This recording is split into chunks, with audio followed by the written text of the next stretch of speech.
I always feel the pressure to find the perfect gift for my relatives. In this case, whether you're sending an unforgettable gift or treating yourself to everyday perfection, Omaha Steaks delivers the world's best steak experience. For me, I'm not just into steaks. I like all types of meat. That's why I'll usually get the Winter's Best Seller Pack. It comes with juicy fillets, chicken breast, pork chops, and even burgers. Omaha Steaks offers unrivaled quality and variety, and every bite is backed by their 100% guarantee. A family-owned company with over 100 years of experience in the meat industry. Save big on unforgettable gifts with Omaha Steaks. Visit omahasteaks.com for 50% off site-wide and earn an extra 20% off select favorites during their cyber sale. And for an extra $35 off, use promo code YUM at checkout. That's omahasteaks.com, promo code YUM at checkout. Terms apply. See site for details. Go to omahasteaks.com to get 50% off site-wide plus an extra 20% off select favorites and more limited-time deals during their cyber sale. And use promo code YUM at checkout for an extra $35 off. Minimum purchase may apply. See site for details. A big thanks to our advertiser, Omaha Steaks. Hi, I'm Case Lowe, co-host of the Open the Voice Gate podcast. The one question I'm constantly asked when it comes to Dragon Gate is how do I get into the promotion? Well, stop asking and start listening to the Open the Voice Gate podcast, released every Wednesday on the Voices of Wrestling podcasting network. For exclusive news and show reviews, look no further than the leader in Dragon Gate coverage, Open the Voice Gate. Hello, Voices of Wrestling podcasting network listeners. I am Jeff Hawkins, co-host of Shake Them Ropes, with a very special announcement. If it's been a while or you've never listened to us before, the original gang is back. Myself and Rob McCarran, back talking wrestling. We have no idea where this show's going to go, where we're going to keep any of the old bits or any of the old things in there. It's going to be a process. It's going to be a journey, and we'd like for you to come along with us. Only on Shake Them Ropes on the Voices of Wrestling podcasting network. This podcast is a member of the Voices of Wrestling podcasting network. Visit voicesofwrestling.com to hear the rest of our great podcasts, as well as show reviews, columns, opinions, and updates across the world of wrestling.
Welcome back, everybody, to Wrestling Omakase. It is episode number 275, and this week I am pleased to be joined by a returning guest. Hello, Snazzy. Hey, how you doing, John? Pretty good. How are you doing? I'm doing fine. It's a nice. I said that like I'm trying to pick you up in the 70s or something. You did actually. How you doing? Yeah. Are you flirting with me, John? Yeah. I don't know. Yeah, well, but yeah, no, it's I don't know what the fuck. I had a weird weekend, so.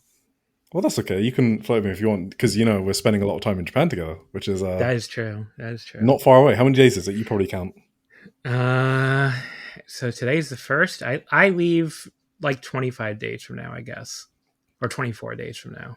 Yeah, that feels surreal. I think you live a little earlier than me, right? Yeah, I'm leaving on Christmas Eve, so 20. Okay, yeah, you leave almost a day earlier than me, except probably more like 2. I assume you leave a normal human time on the 24th, whereas I'm leaving like 12:30 a.m. technically the 26th. So 12:30. That's a demonic time to leave. I wanted to try the night flight for Japan because I don't know. Some people swear by it.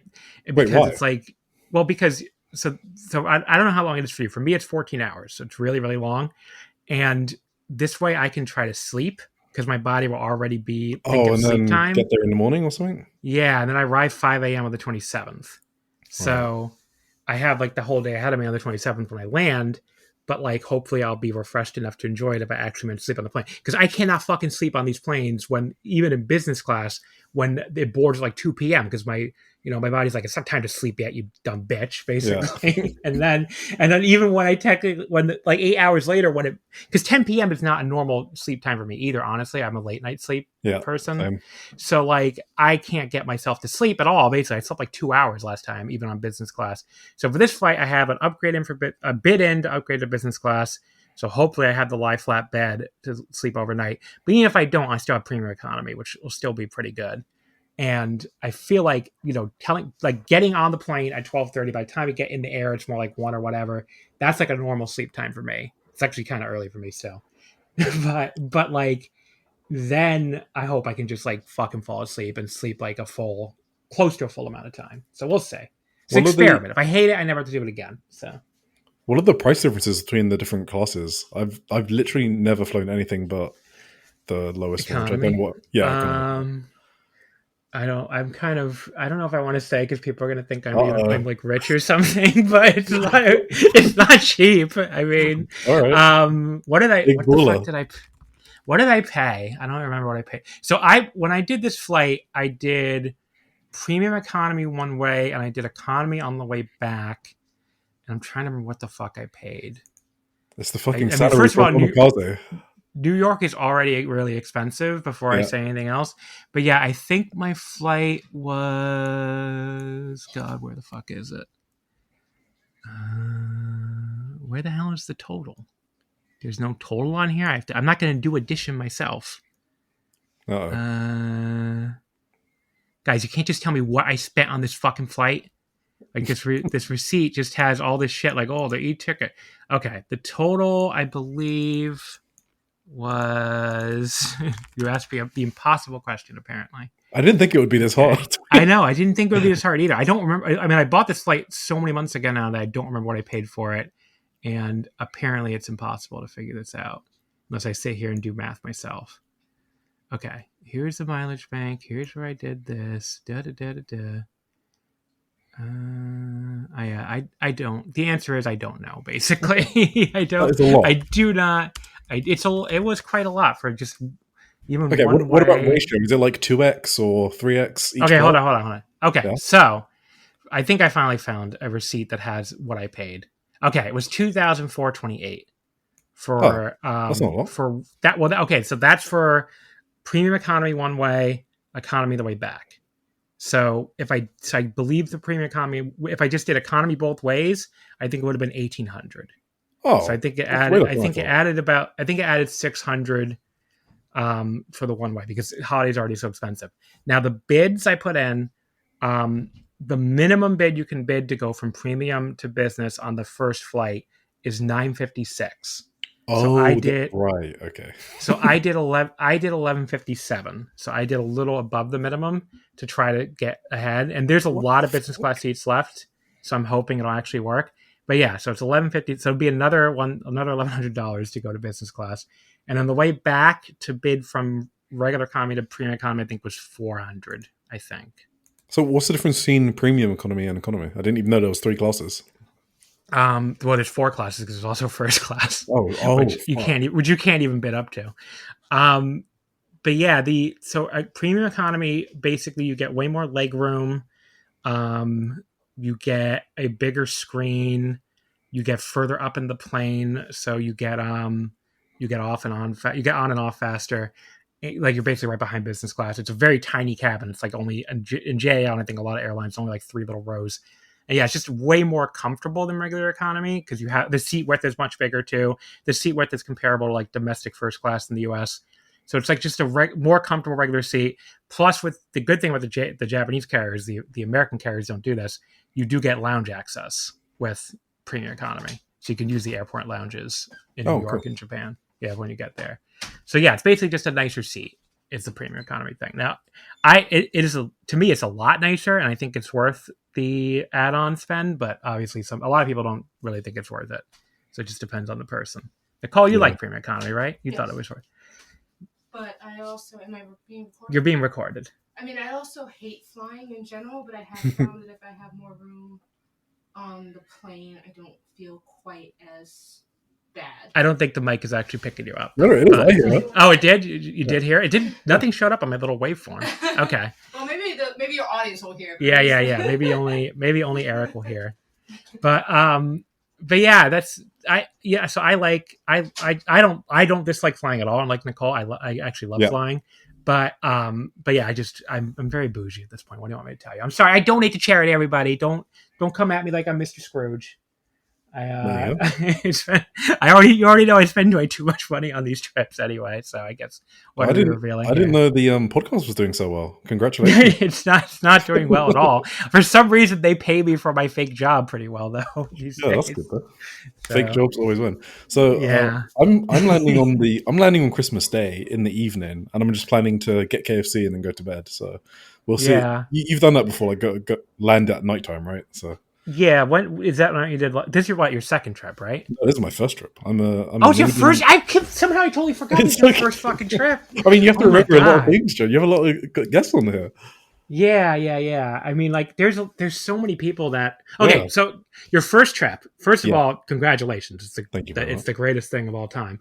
But second of all, yes, no matter what you do, you're going to be fucked. I just say that. Okay, awesome. You can land and get KFC right away and go. First of all, you need a reservation for that. I don't know if you know. Wait, really?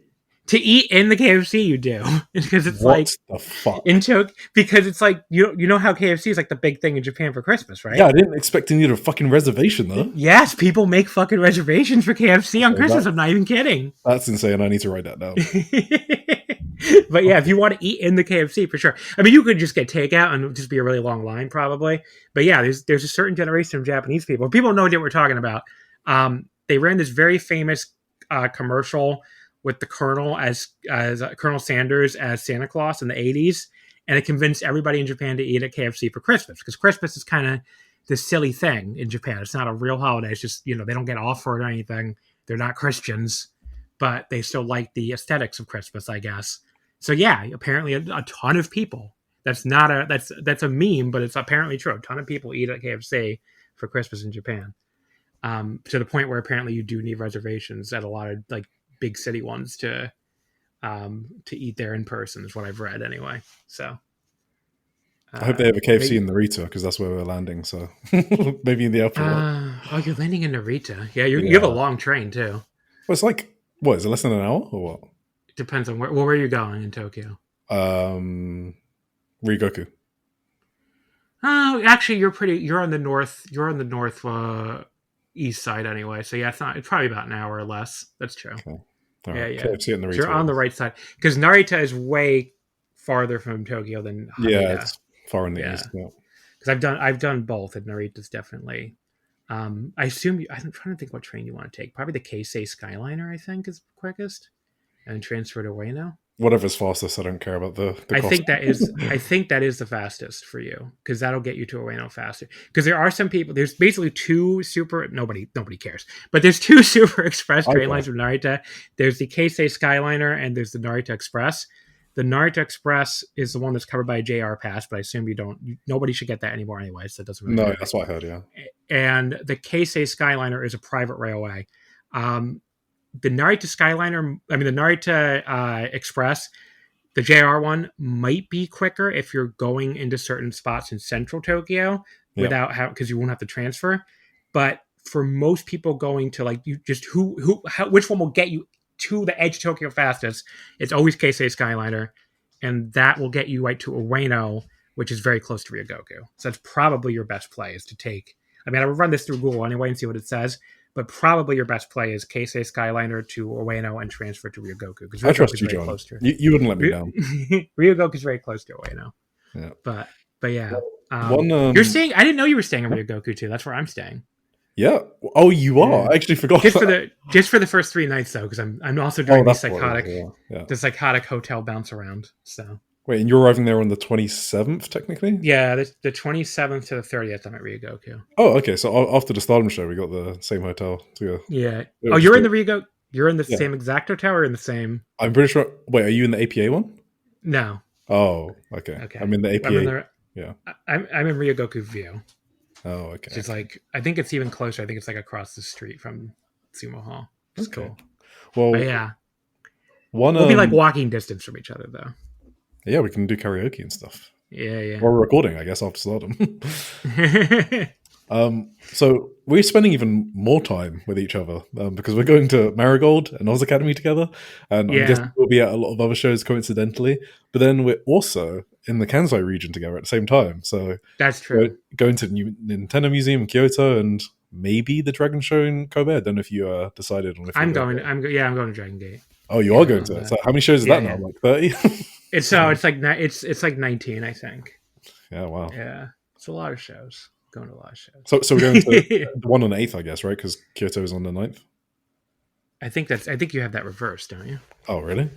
Maybe. Let me. Okay, well, one or the other. Yeah, let me double check. I have this on here. And again, we're planning our trip while people are listening. Hell yeah!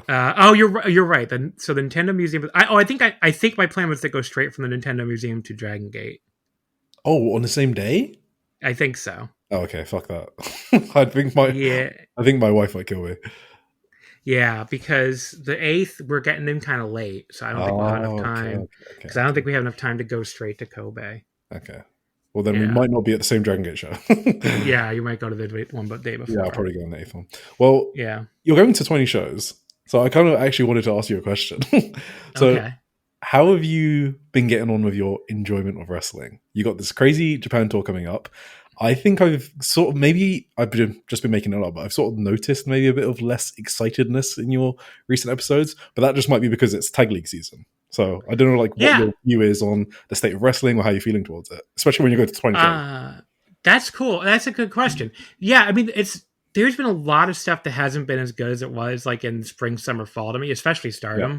But like this is also just. But I've been around the block long enough to know that this is the slowest time of year, so I don't freak the fuck. Like I feel like everybody there's a lot of people who sort of freak the fuck out this time of year every year. Like, oh, why isn't wrestling as good as it used to be? Like, because it's fucking November. Yes. So like this time of year sucks for everybody unless you're super into AEW, I guess, because they get the Continental Classic.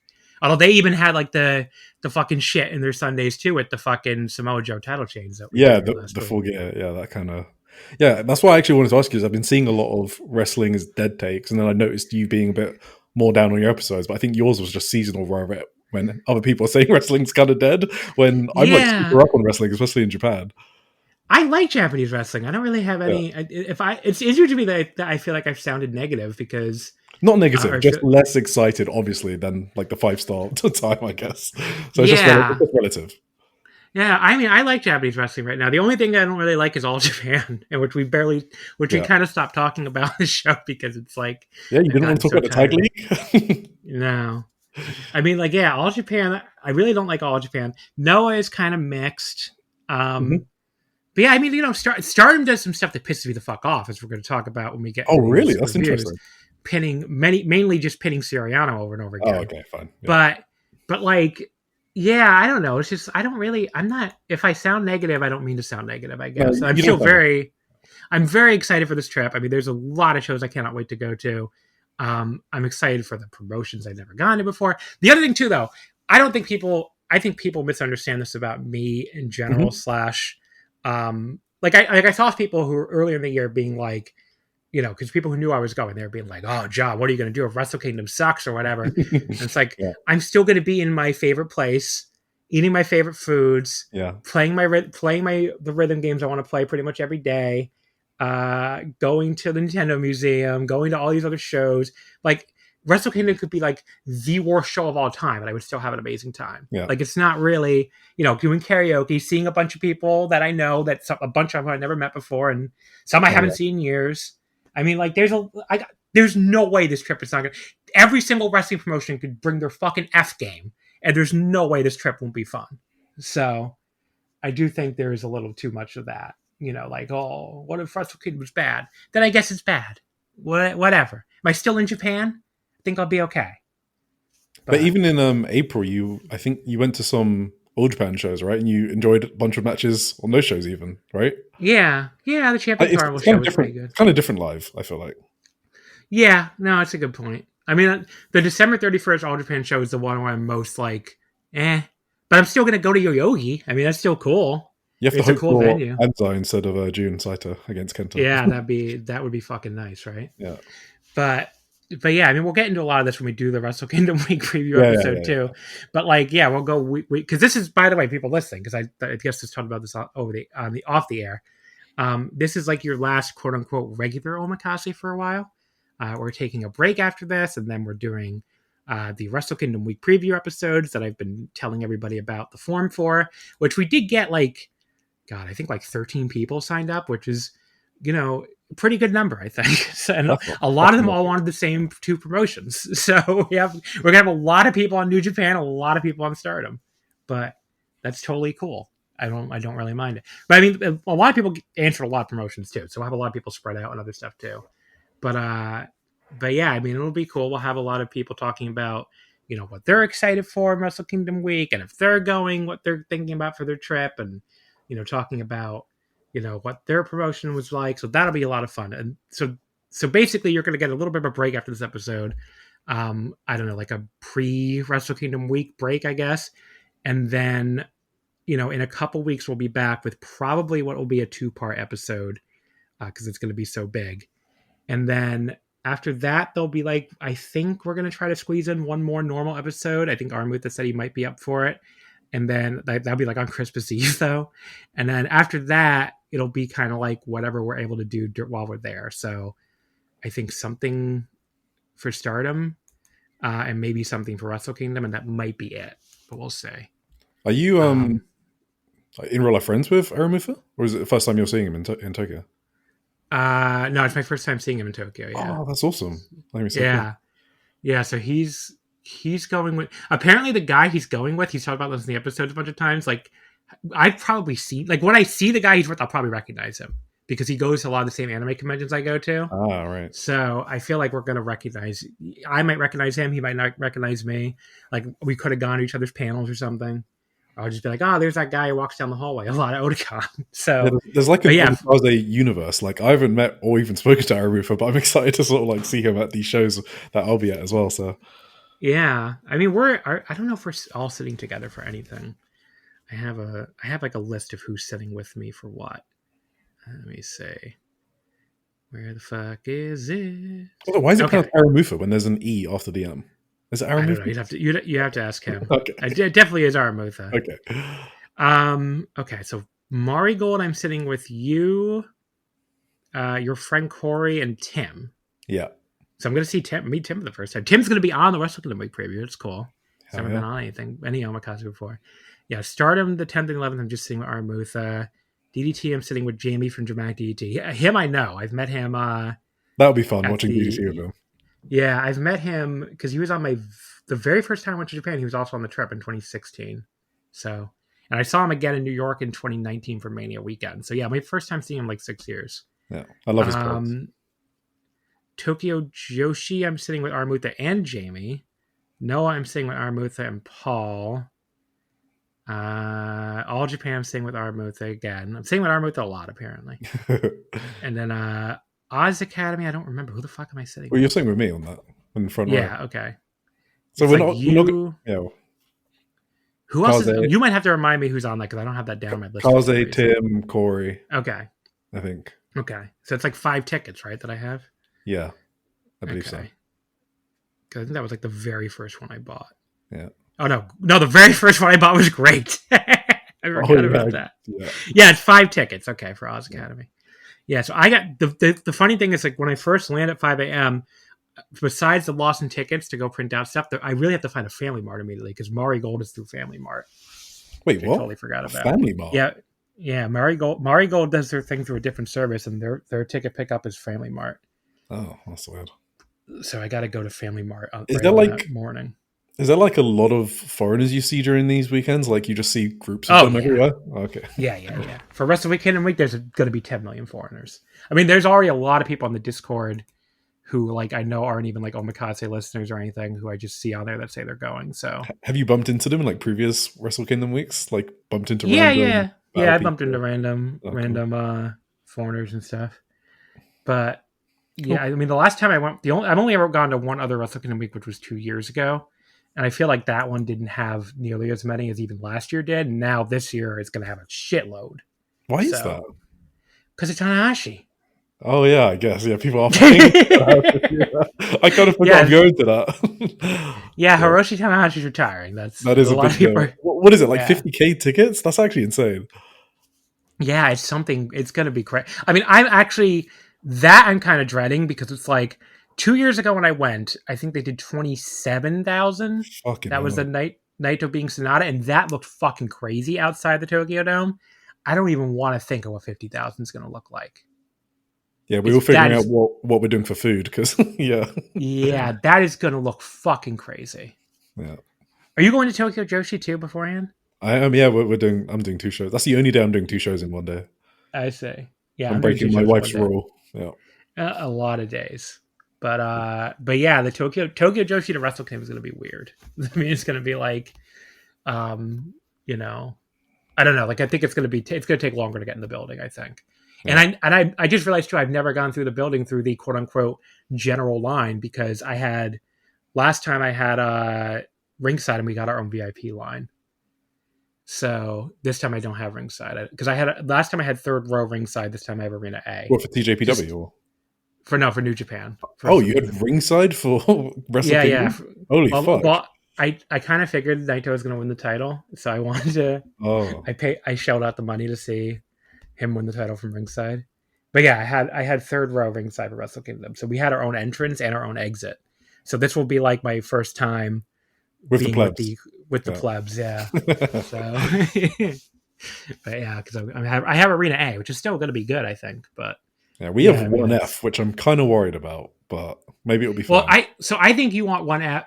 I think the ticket hierarchy is ringside if you want to spend a lot of money, then Arena A, then 1F. Okay. Because 1F, you're going to be slightly elevated above the other floor people.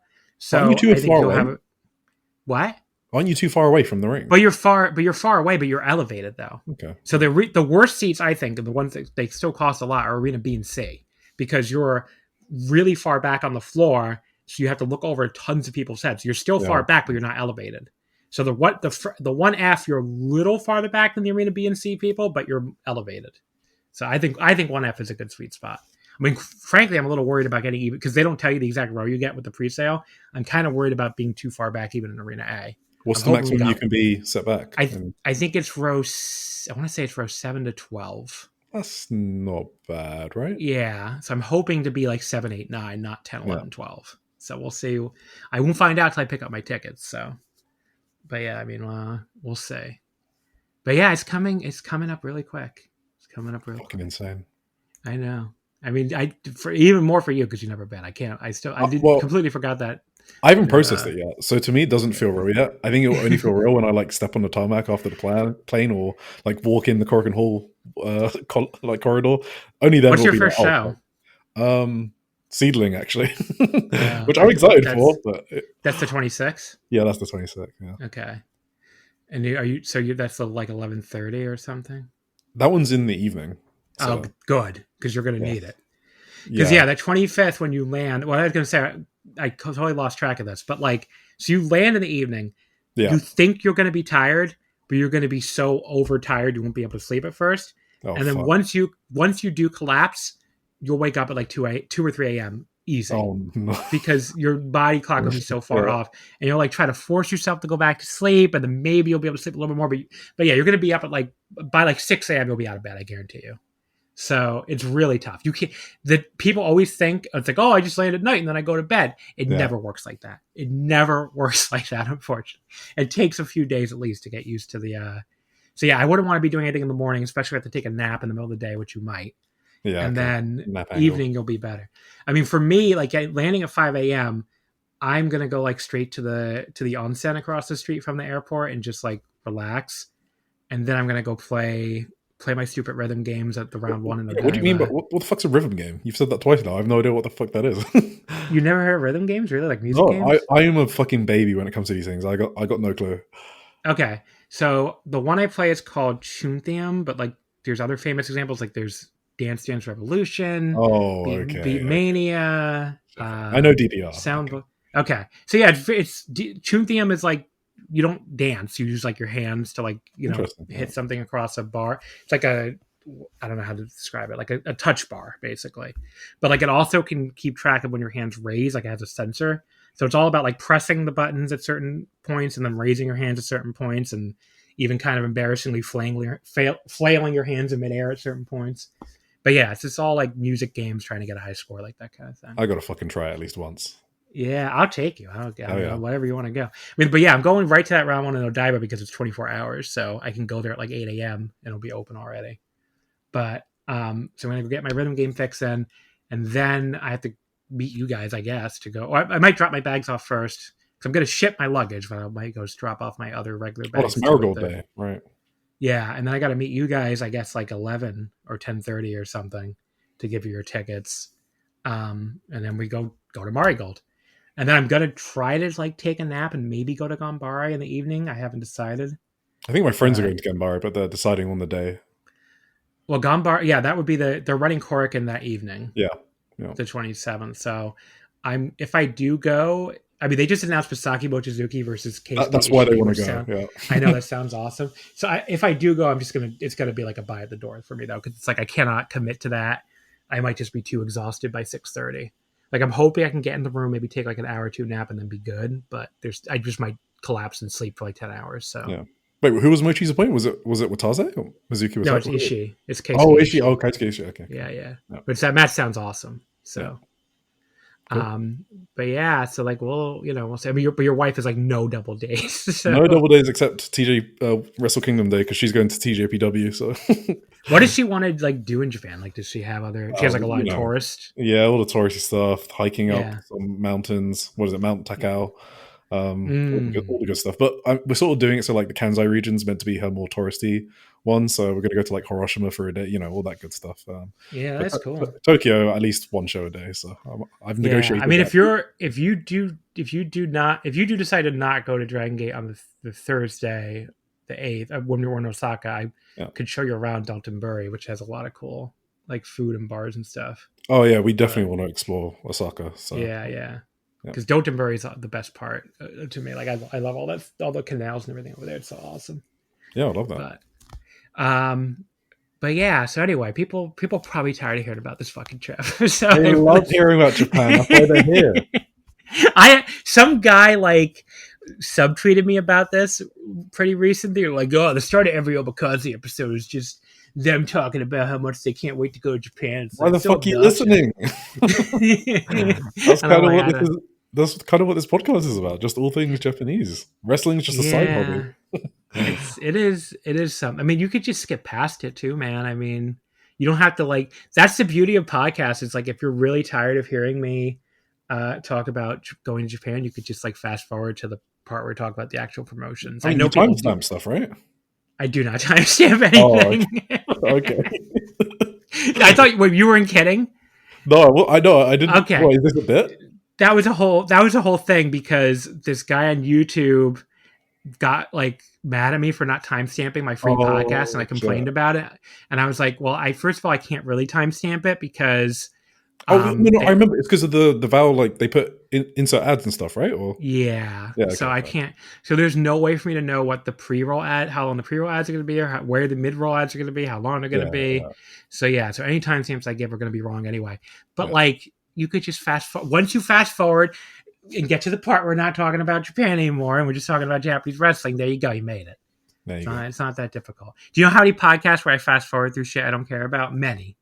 Yeah. But, that's just how podcasts are kind of consumed nowadays. Yeah. But I'll never get with the people who listen on like 1.5x or 2x. I don't understand that. Like I don't understand. I do that. You do really? Yeah. My voice is annoying enough on 1x. What the fuck do I sound like on 1.5x? To me, 1x sounds slow for every single podcast. It sounds like people are speaking in slow motion. I see. Natural speaking speed to me is now like 1.3x.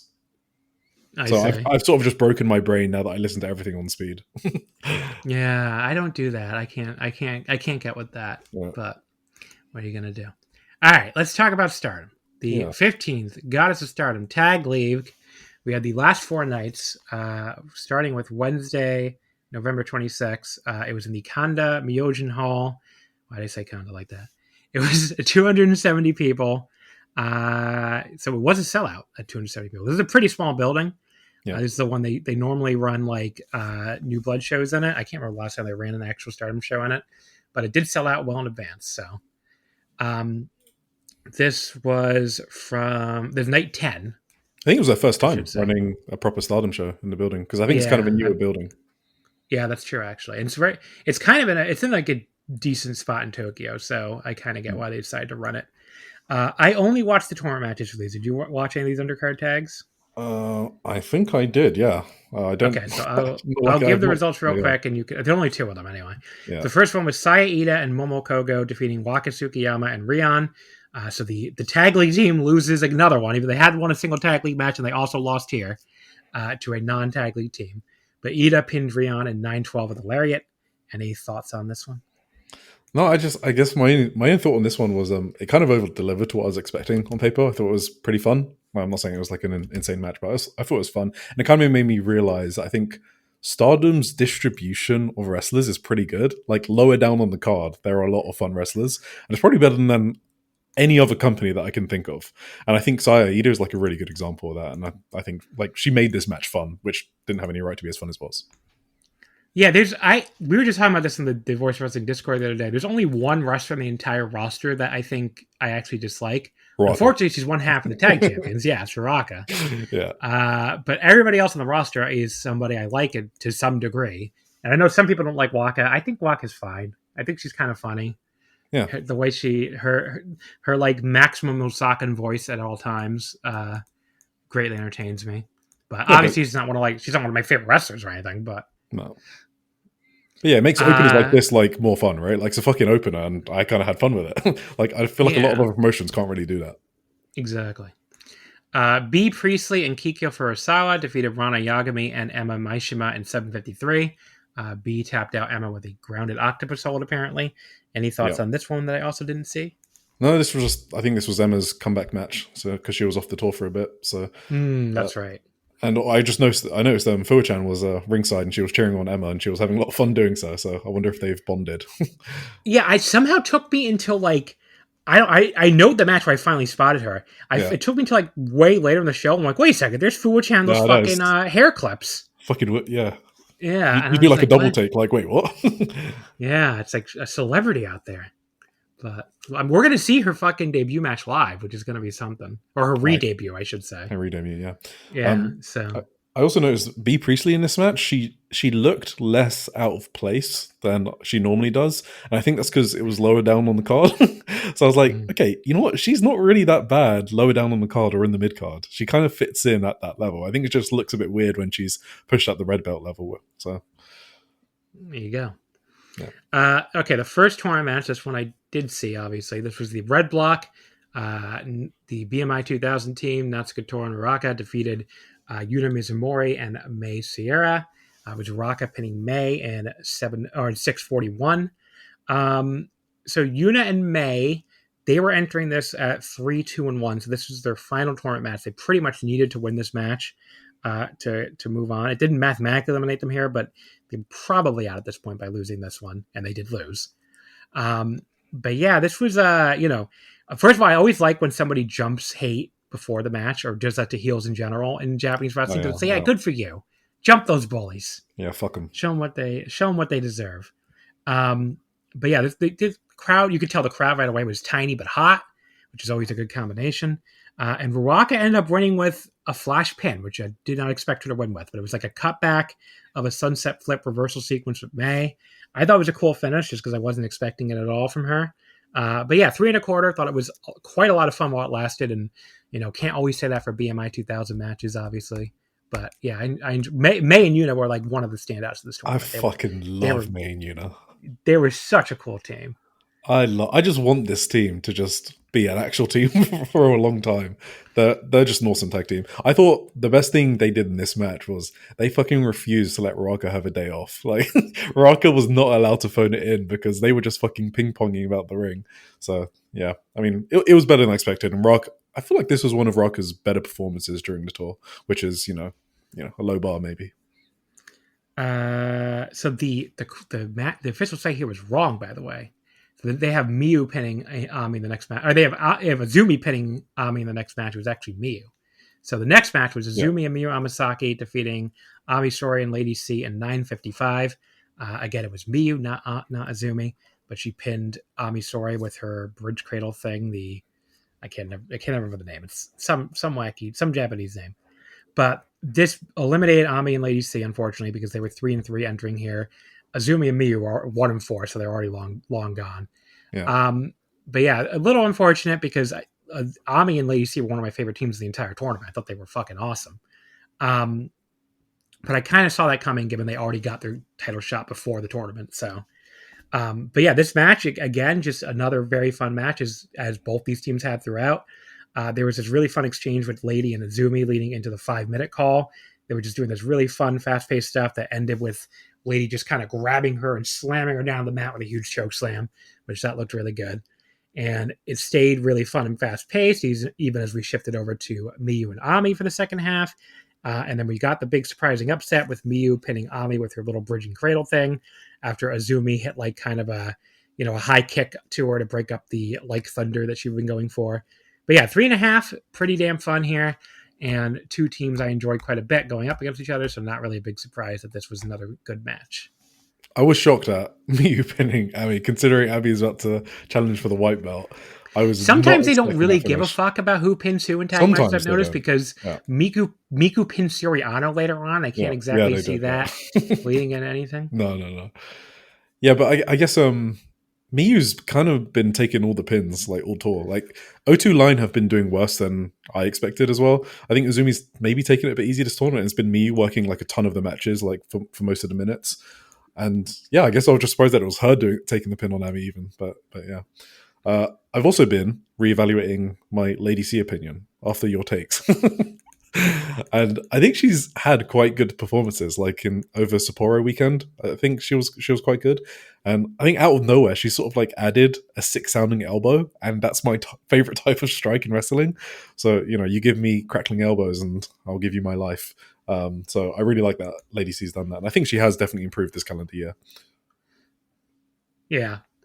I think she's way, way, way better. So, like, I think she's improved quite a ton, even like in the last, like, I don't know, 3 or 4 months, probably. Yeah. So, like, she's gone from being very awkward to not being that awkward anymore. Like, I don't think she's like a great worker or anything, but she's now totally fine. And for her level on the card, that's good. That's perfectly good. And, again, she's very likable. So it makes you want to root for her, even though she's not this super worker. So, I think I said last time, like, I liked her even when she was bad. So now that she's fine, I definitely like her. So yeah, she has good chemistry with Azumi as well. Because I don't even remember back in the artists match where probably her best performance all year, Lady C's best performance all year. And what was it, like in May? I don't remember when it was. It was somewhere around spring. Yeah, Neo Genesis, and she was really good with Azumi in that match as well. So yeah, and the team of Ami really works for me. So yeah, it's definitely good signs for Lady C. The next match was Blue Block. This was Shuri and Saki Kashima defeating Aya Sakura and Sayaka Kurara. It was 10-21. Saki pinning Sayaka with the revival, which is her flash roll-up thing. Everybody in this company has a flash roll-up. It's awesome. But yeah, these are, again, two teams that I've enjoyed a lot that had another very enjoyable match. So we got some of that, lady graps to start with Shiori and Aya, where they were on the mat doing the mat wrestling, which I always enjoy. Sakura is so good. Yeah, she's so good at the mat wrestling. She is. Like, wasn't her like discipline karate? Like, why is she so good at this? That stood out to me. Her grappling with Shiori, it was so good. Yeah. Then Saki remembered basically that Sayaka accidentally tricked her into agreeing to fight Bozilla and was like yelling at her while she was beating her up on the mat. That was funny. And the way both Sayaka and Aya were both in absolute dread waiting for Shuri's soccer ball kicks was something else. Like, that was really funny. I had to get really fired up though after the first one. Like, she was all, she was dreading it, but then she was like, it was good. Great recap by me there.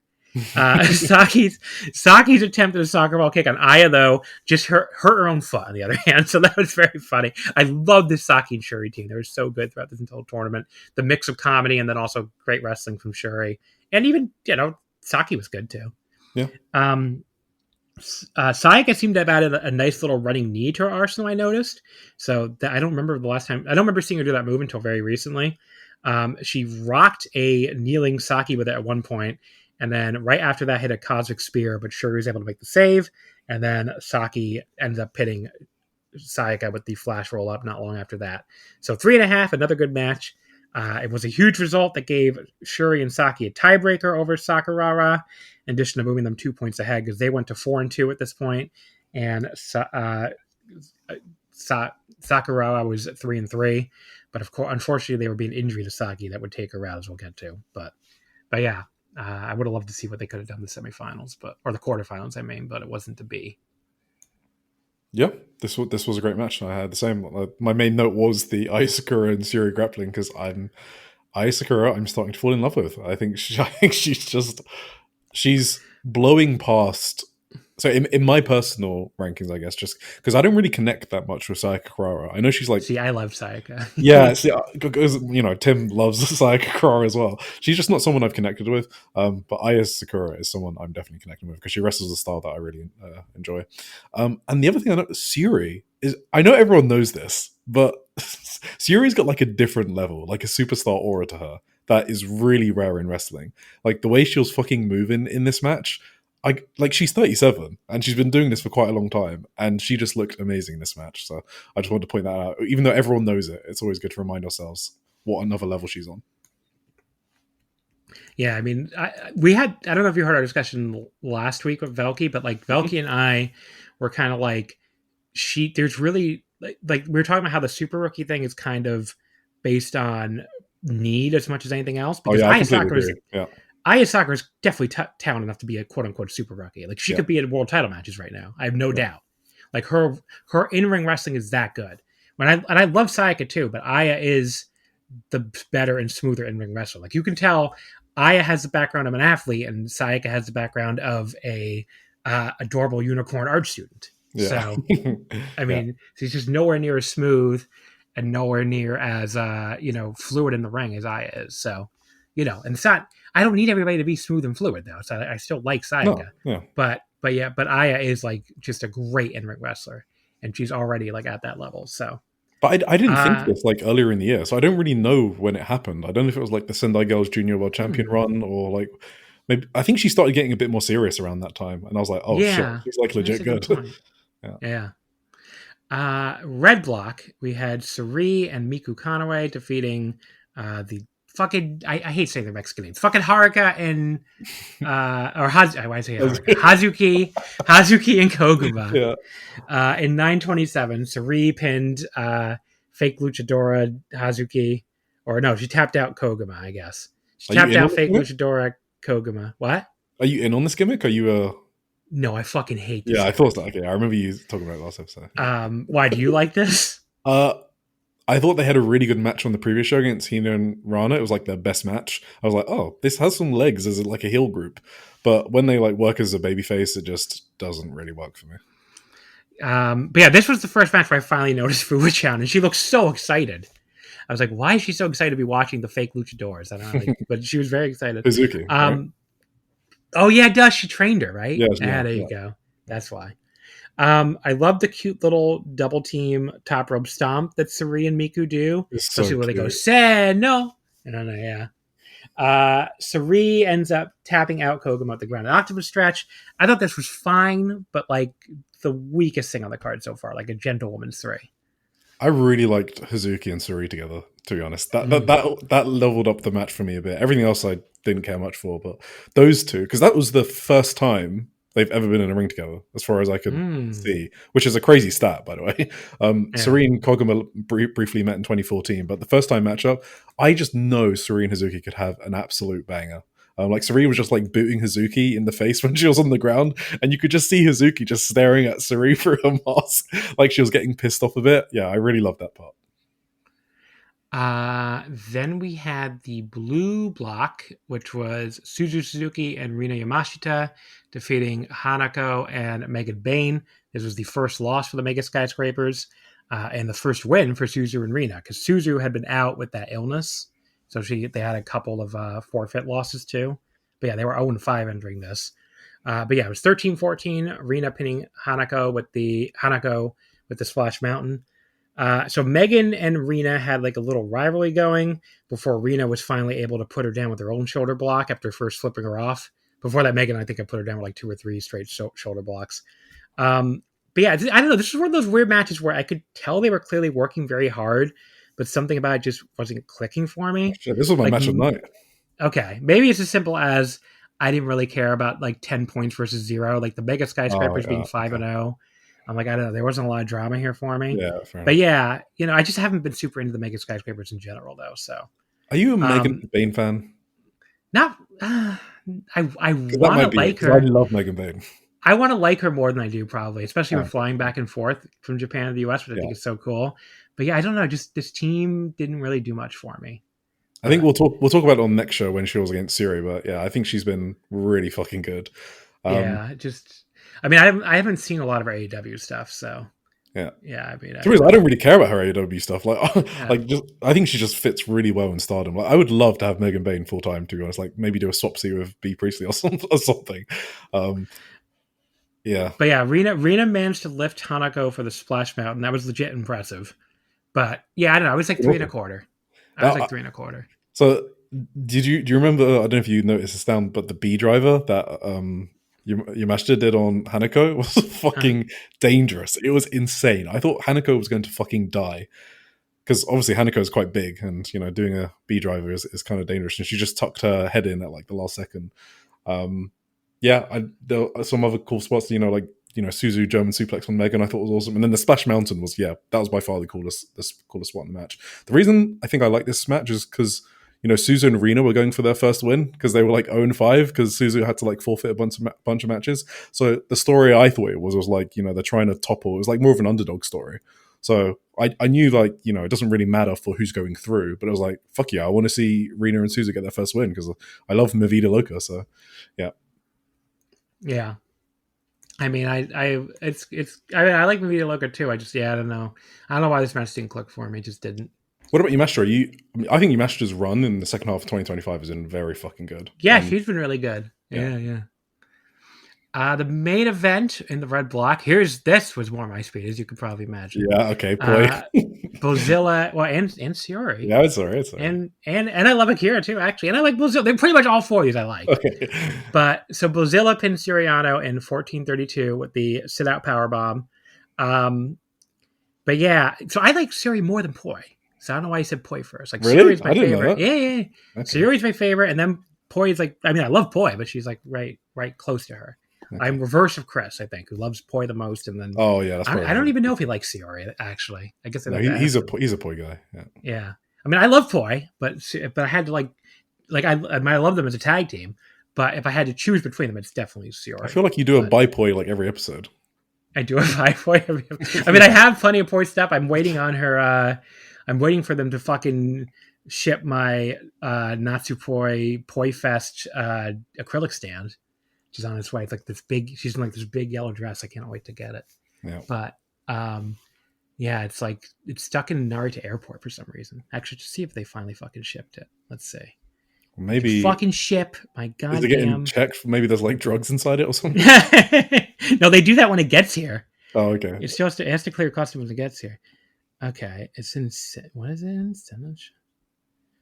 Okay, it says on the way, Senonshi, Japan. Okay, why did it leave Narita and go somewhere else though? Wait, where in Japan? I don't know. It says Senonshi. Where the fuck is that? I don't know I don't have no idea. So I don't know why. I don't know why it left Narita, but okay. Anyway, but hopefully my stand's actually coming to me still because I don't know where the fuck it would be going. Like Narita, you'd think it would just be coming to America at that point. So very strange. Anyway. But yeah, this match, Bozilla. So there was like one bit of weirdness here for me where Bozilla's felt like I guess she started being mad at Akira again. I guess because they lost their last match. Mm-hmm. But I thought that we were done with that. But in the way it ended up concluding, I had no complaints. So when I took these notes, I was like, why are we doing this again? But I think it did go. I think it did work out really well. But yeah, so here she's very frustrated her again. They're entering this match 2-3. While Poi and Suri are 4-1. And Bozilla like shoves her when they're coming out, and then she won't stand in the same corner with her. She let her start though. She did let her start with like a lot of being very skeptical about it. Yeah. I loved how Sayori got right up in Bozilla's face when she came out. Like she's not even intimidated by the fucking 8-inch height difference or whatever it is. She's just like, you know what? I'm Soriano. Fuck you. Oh, yeah. Which that just sums her up. She's so awesome. But yeah, Poi and Sayori, they took turns adorably cheating on Akira.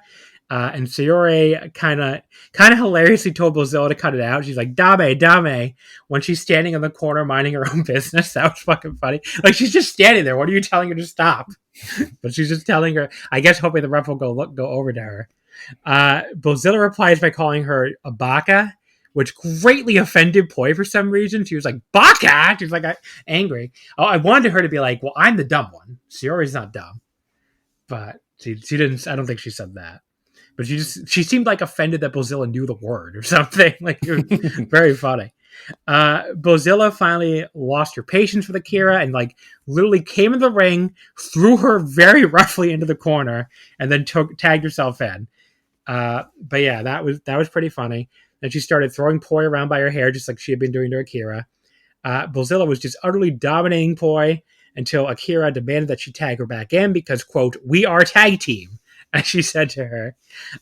They argued long enough, though, for Poi to dropkick Bozilla into their corner, so Akira was able to tag herself back in, and of course, Poi very quickly turns things around on her.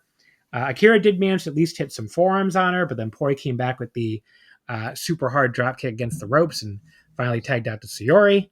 Akira did manage to take over on Sayori with help from Bozilla, though, but then gets absolutely dumped on the back of her head with a German suplex from Sayori. That was a major ouchie. Fucking awesome.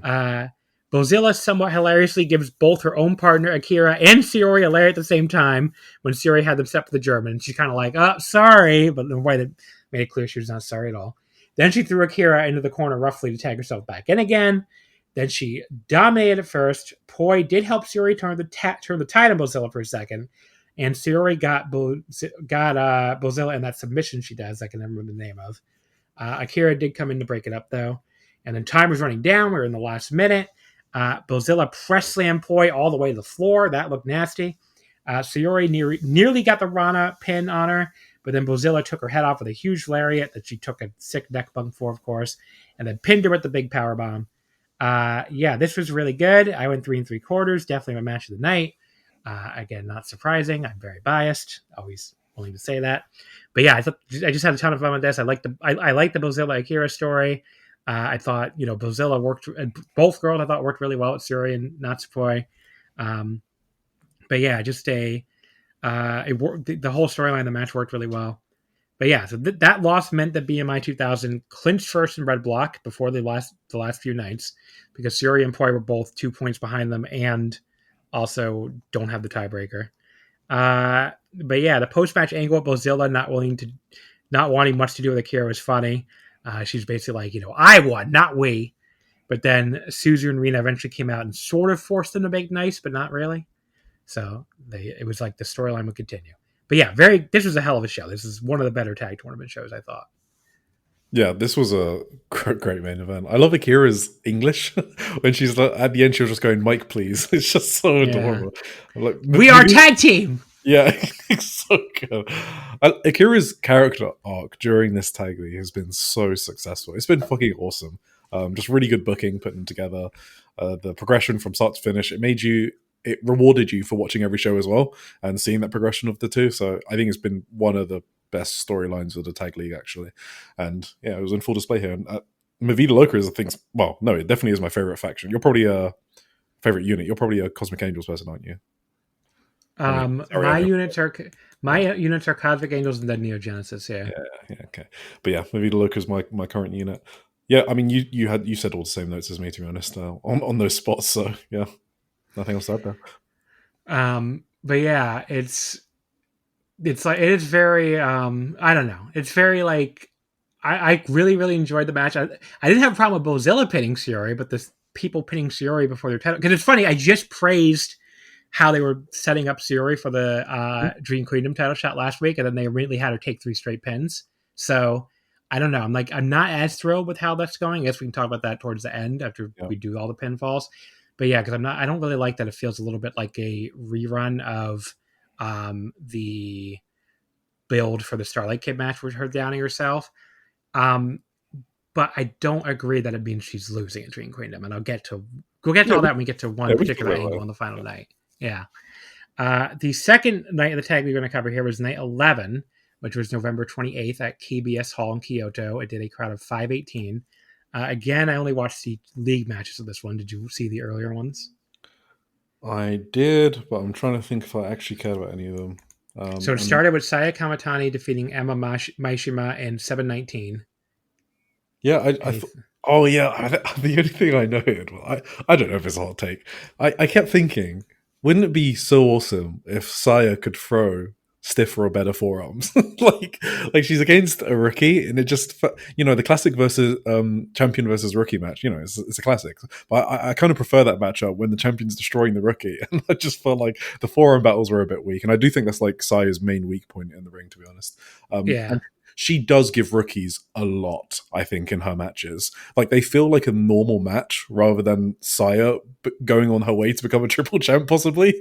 She gave Emma so much in this match, I thought. I prefer the champions to be a tiny bit more dominant in these matchups. So that was my only note. Emma was good.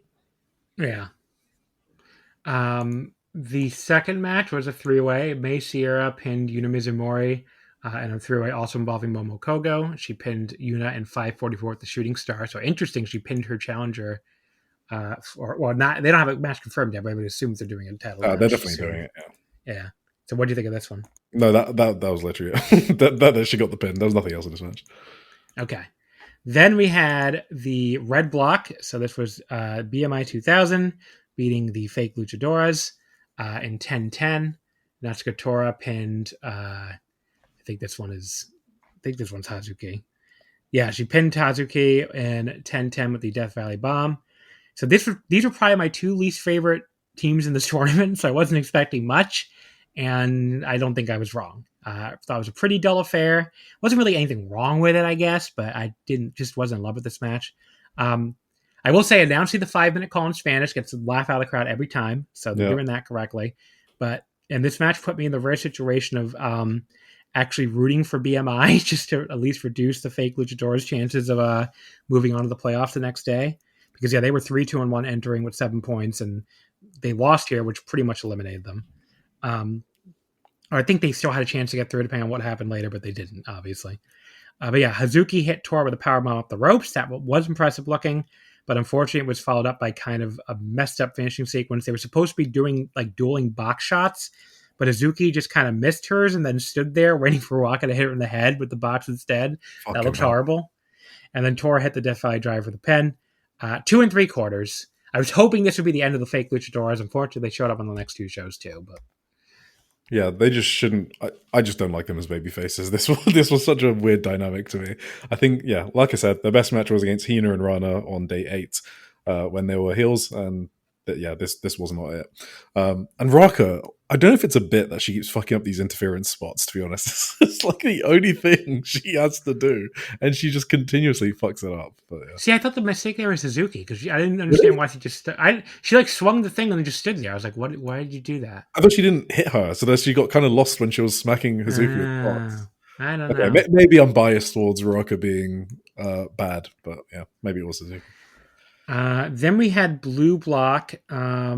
I believe Rina and Konami had a way to move on if they had won this, but they did lose. So Suzuki and Rina Yamashita they got their second one of the tournament, actually. Suzu pinned Rina in 11:44 at the tequila shot. Rina and Rina started. So, begun the Rina Wars have. But you'll never believe this, but this match between Mivita Loca and Hate quickly broke down to a crowd brawl. Stunning. I did think the match was a little goofy when Suzu and Yamashita were constantly doing that like cross-arm pose of theirs to the crowd. The crowd was eating it up, so I get why they were doing it. But we did it just felt like, okay, enough of that already. We did finally get some action going with Yamashita and Konami in the ring together. So, they did some good stuff together. Then the Pink Devil Rina and Suzu got in there and started slugging it out a bit, where she got double teamed by the heels for a bit. And there was this nice little closing stretch that included Rina nearly taking Suzu's head off with a big boot but she then came back with a big German suplex and hit the tequila shot on her for the pin. 3 1/4. Pretty good. Just got a little goofy for me at times.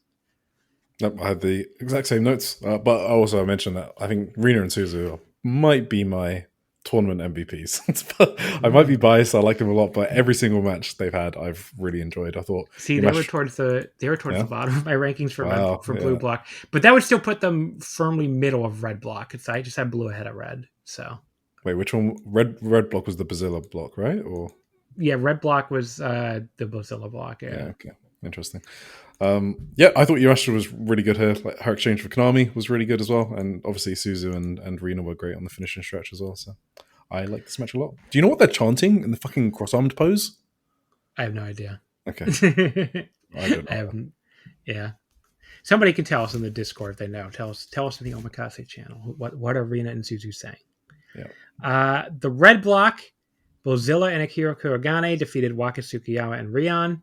Akira pinned Rion in 8:53, or she submitted her with a crossface in 8:53, so that made them 4-3 for 8 points, and kept them alive to move on to the playoffs, which of course they ended up doing.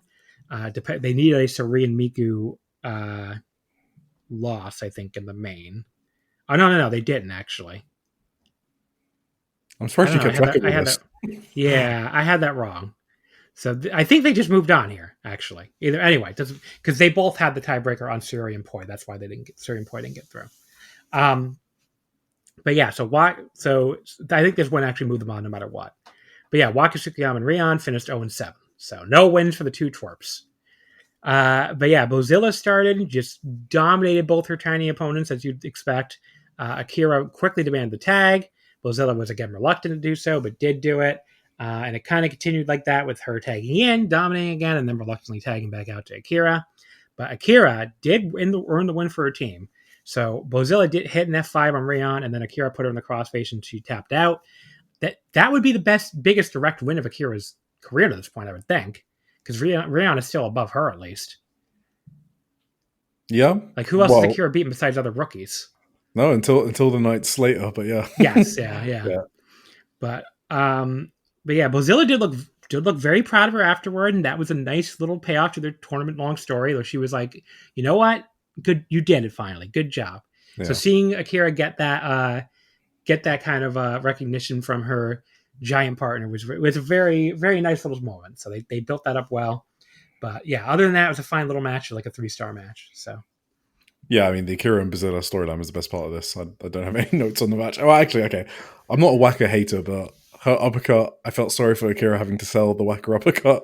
And then I felt sorry for Bozilla having to sell Waka's rear naked choke. So I'm not a Waka hater, but those two things look kind of funny. The next match, you can go first on this because I bet you liked it a lot more than I did.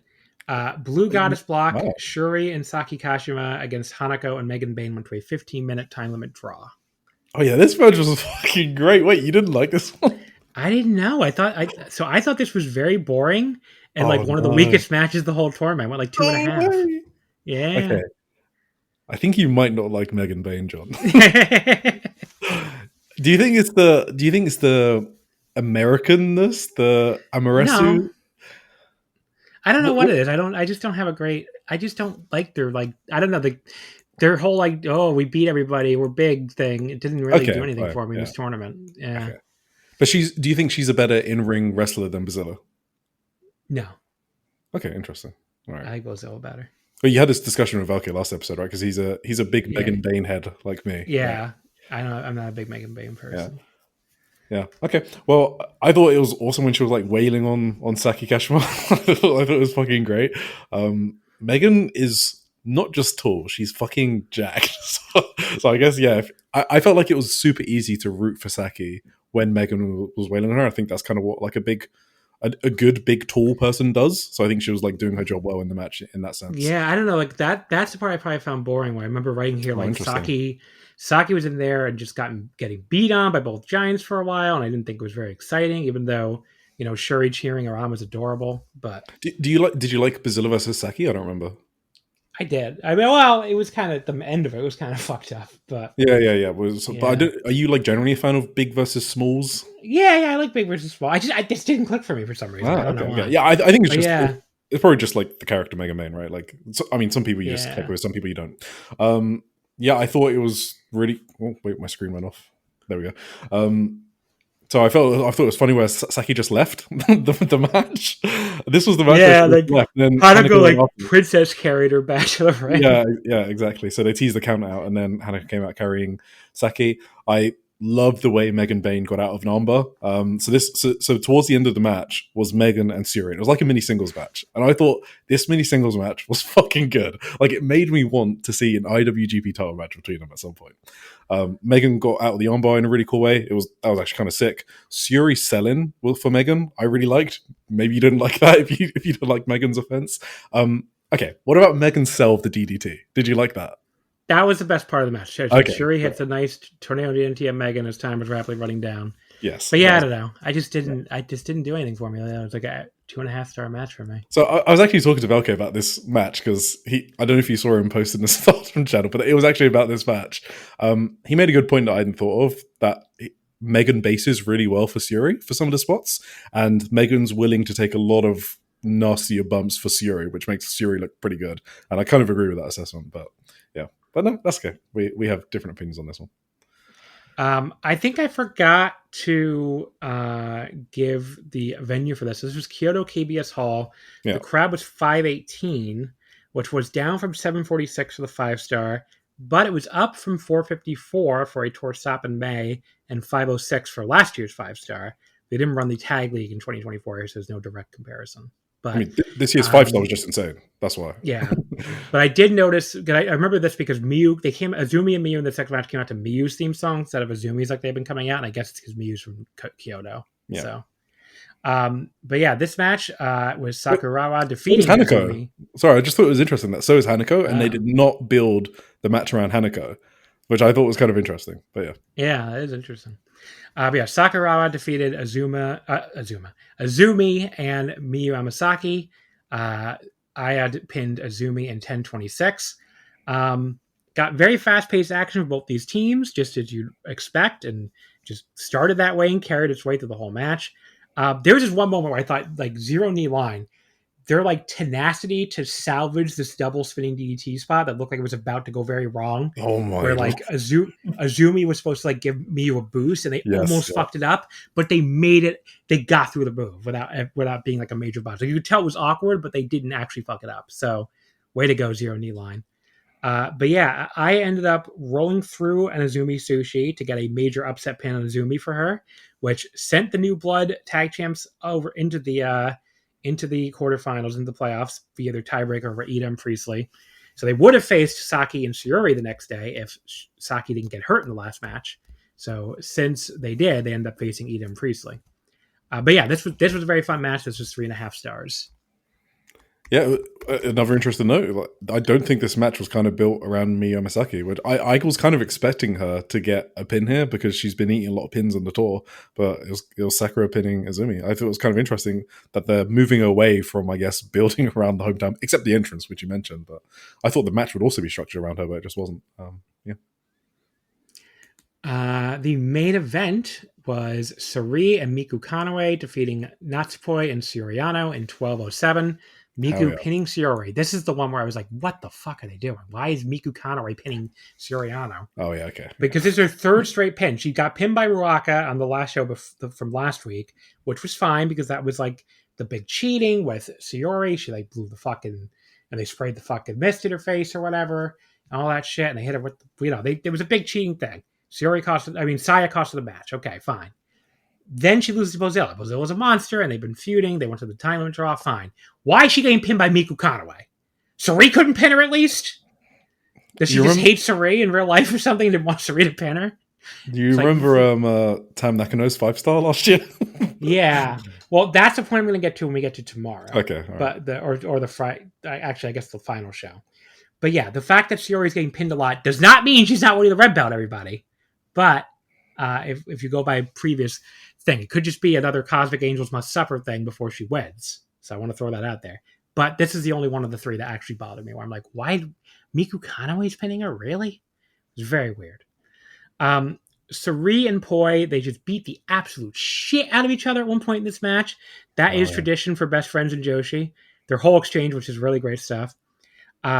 but yeah, this was, very good. I thought another 3 3/4. Just Poi and Sayori are just, they just have outstanding matches. I kind of wish they got to the fucking tournament, even though I knew Sayori, obviously they were going to win because, first of all, Sayori had an Oz Academy booking for the 30th. And second of all, she's obviously in the red belt match. But I would have liked to see them at least get to the quarterfinal because they were, they had they were so great in every match they were in as a team. So, why would you want them out before the playoffs? It didn't make any sense to me. But anyway, pretty good show here. I did think the previous night was better though for the last 2 nights. So, did you have this as one of your matches of the tournament up to that point? Yeah, 3 3/4. Yeah, I think it was. I considered it as my match of the tournament. I think I did have it as my match of the tournament up to that point. Obviously, it had the tie-in with the Suriism storyline, which Suri is building. So Suri and Poi are definitely building up a storyline because they kick-started on that show when Poi did a massive promo about her place in Stardom, and it's hard to stand out when there's 40 other people in the roster, and she was starting to not enjoy wrestling, but she really enjoyed wrestling Suri. Don't know where the hell that's going. If that's the Sumo Hall thing, which I guess we'll talk about with the promo on the 30th, But yeah, that storyline sort of added to this match. And like you said, they were beating the fuck out of each other. And I loved all of it, but all their interactions, the Germans, the open-handed strikes. Yeah, it was just awesome. See, now I put it at the very bottom of my 3 3/4 star plus matches, but it could have just been I was stat annoyed with Miku pinning. Yeah. But yeah, my favorite block match, and the only one I went 4 stars on before the final, was actually Shuri and Saki Kashima against Ami Sourei and Lady C. From Koriyama on night 8. Yeah, that was my favorite match. That's Emi's hometown match. Yeah, so just really, really great match. Okay, so now we get into the playoffs. So we start out with the Saturday, November 29th from Ideon 2. This show was a sellout crowd of 959. I believe this is the biggest crowd they've ever done in the building, I think. Oh, what, the Osaka show? Yeah, this is a fucking monster number that I haven't seen people talk about. It is fucking crazy. It's the best ever Stardom number out of 40 shows they've held there, not including COVID. It's a fucking random tag league quarterfinal. You only need people that get these type of numbers on New Japan, by the way, because it's a sellout number. The last time another promotion announced this sort of number was Dragon Gate in 2024, and they also announced 1,100 for this building. So that's probably an exaggeration. Oh, sure, guys. Yeah. So this number was crazy. So if you go through their attendances, 80 on 2, earlier this year, they were still squarely in the 500 to 600 range. This suddenly dropped up to a 862 for a random house show in September, and now the 959. That house show had the fucking artist titles in the main event as well. That's true. Yeah, this number's crazy. More people need to talk about this number. No other promotion except New Japan is doing it. In 2024, they ran 80 on 2 for the 5-star, which they didn't this year, and they still only drew 509. Yeah. So, that's what a big leap this is. Now, they have that giant 80 on 1 show in Osaka next February, which is their first time running 80 on 1 in quite a while because it's been closed for the renovations and shit. So, I'd be very interested to see what they can do there. But why the fuck did they draw this? Look at the card. It was just, I don't know why they did this number. But if they can load up and get 3,000 in the building or something, that would be huge. For sure. So we'll see if that's part of why I have a theory about, and again, it's part of it. It's very motivated reasoning, as we'll get to, but for why they might want a Saya Mika match plus another red belt match. So yeah. That makes sense. Could be for that. Yeah. But yeah, the opener of this show was Saya Kamatani and Konami. And this is the 4th straight pin for Suriano that she took. They beat Shuri and Suriano. Saya pinned Sayori in 720 with the Star Crusher. But yeah, it was yet another fucking blackface attack from Konami setting it up. This was where I was like, okay, she has to be winning this red belt. Otherwise, she's looking like the biggest geek of all time at this point. Yeah. But this was very short, but a lot of fun while it lasted, especially the big Sayori Saya forum exchange. And, the idea of the IWGP Challenger or the IWGP title preview and the red belt title preview in the same match was cool, but they just didn't go very long. So I went 3 stars on it. It was Saya's elbows again. I can't unsee them. Yeah. She's supposed to be she is the top star in Joshi, right? And like one of the staples of Joshi wrestling is your elbows and your forearms. And the one she gave to Saori, like Saori was almost like offended by them. So, but yeah, also I don't know if how do you feel about Saya Suri, like in ring? Like how do what do you mean? Yeah, do you think it's gonna, like, chemistry wise, I guess? I think they have good chemistry together. Why is that a thing going around that people think they don't have good chemistry together? Well, I guess it's the thing I thought about, because I'm sort of like seeing her wrestle Suri and then I'm seeing her wrestle Saori, and I think she has much better chemistry with Saori than Suri. Maybe it'll come with time, but yeah, I'm kind of curious how that match is gonna be. So yeah, I guess we'll see. I mean, if Saori wins, it could be the worst match of all time for all I give a fuck. But we'll see. The second match was a 3-way. Megan Bain pinning Hina, and Rina was also in the match. This was 904. Megan pinned her with the running power bomb. So Rina tried to like immediately make friends with Megan, but then also immediately turned on her. Probably not very smart on her part. Probably should have like kept an alliance going with the giant Amazon as long as you could have.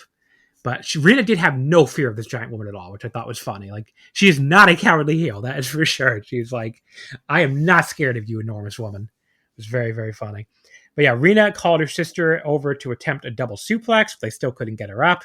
They did manage to double team her anyway, though. The crowd really liked that. The crowd was like, yes, to an alliance. But it didn't last very long, though. And then Megan got the pin on Hina. You know, it was fun little 3-way here. Always fun seeing the twins interact. I went 3 1/4.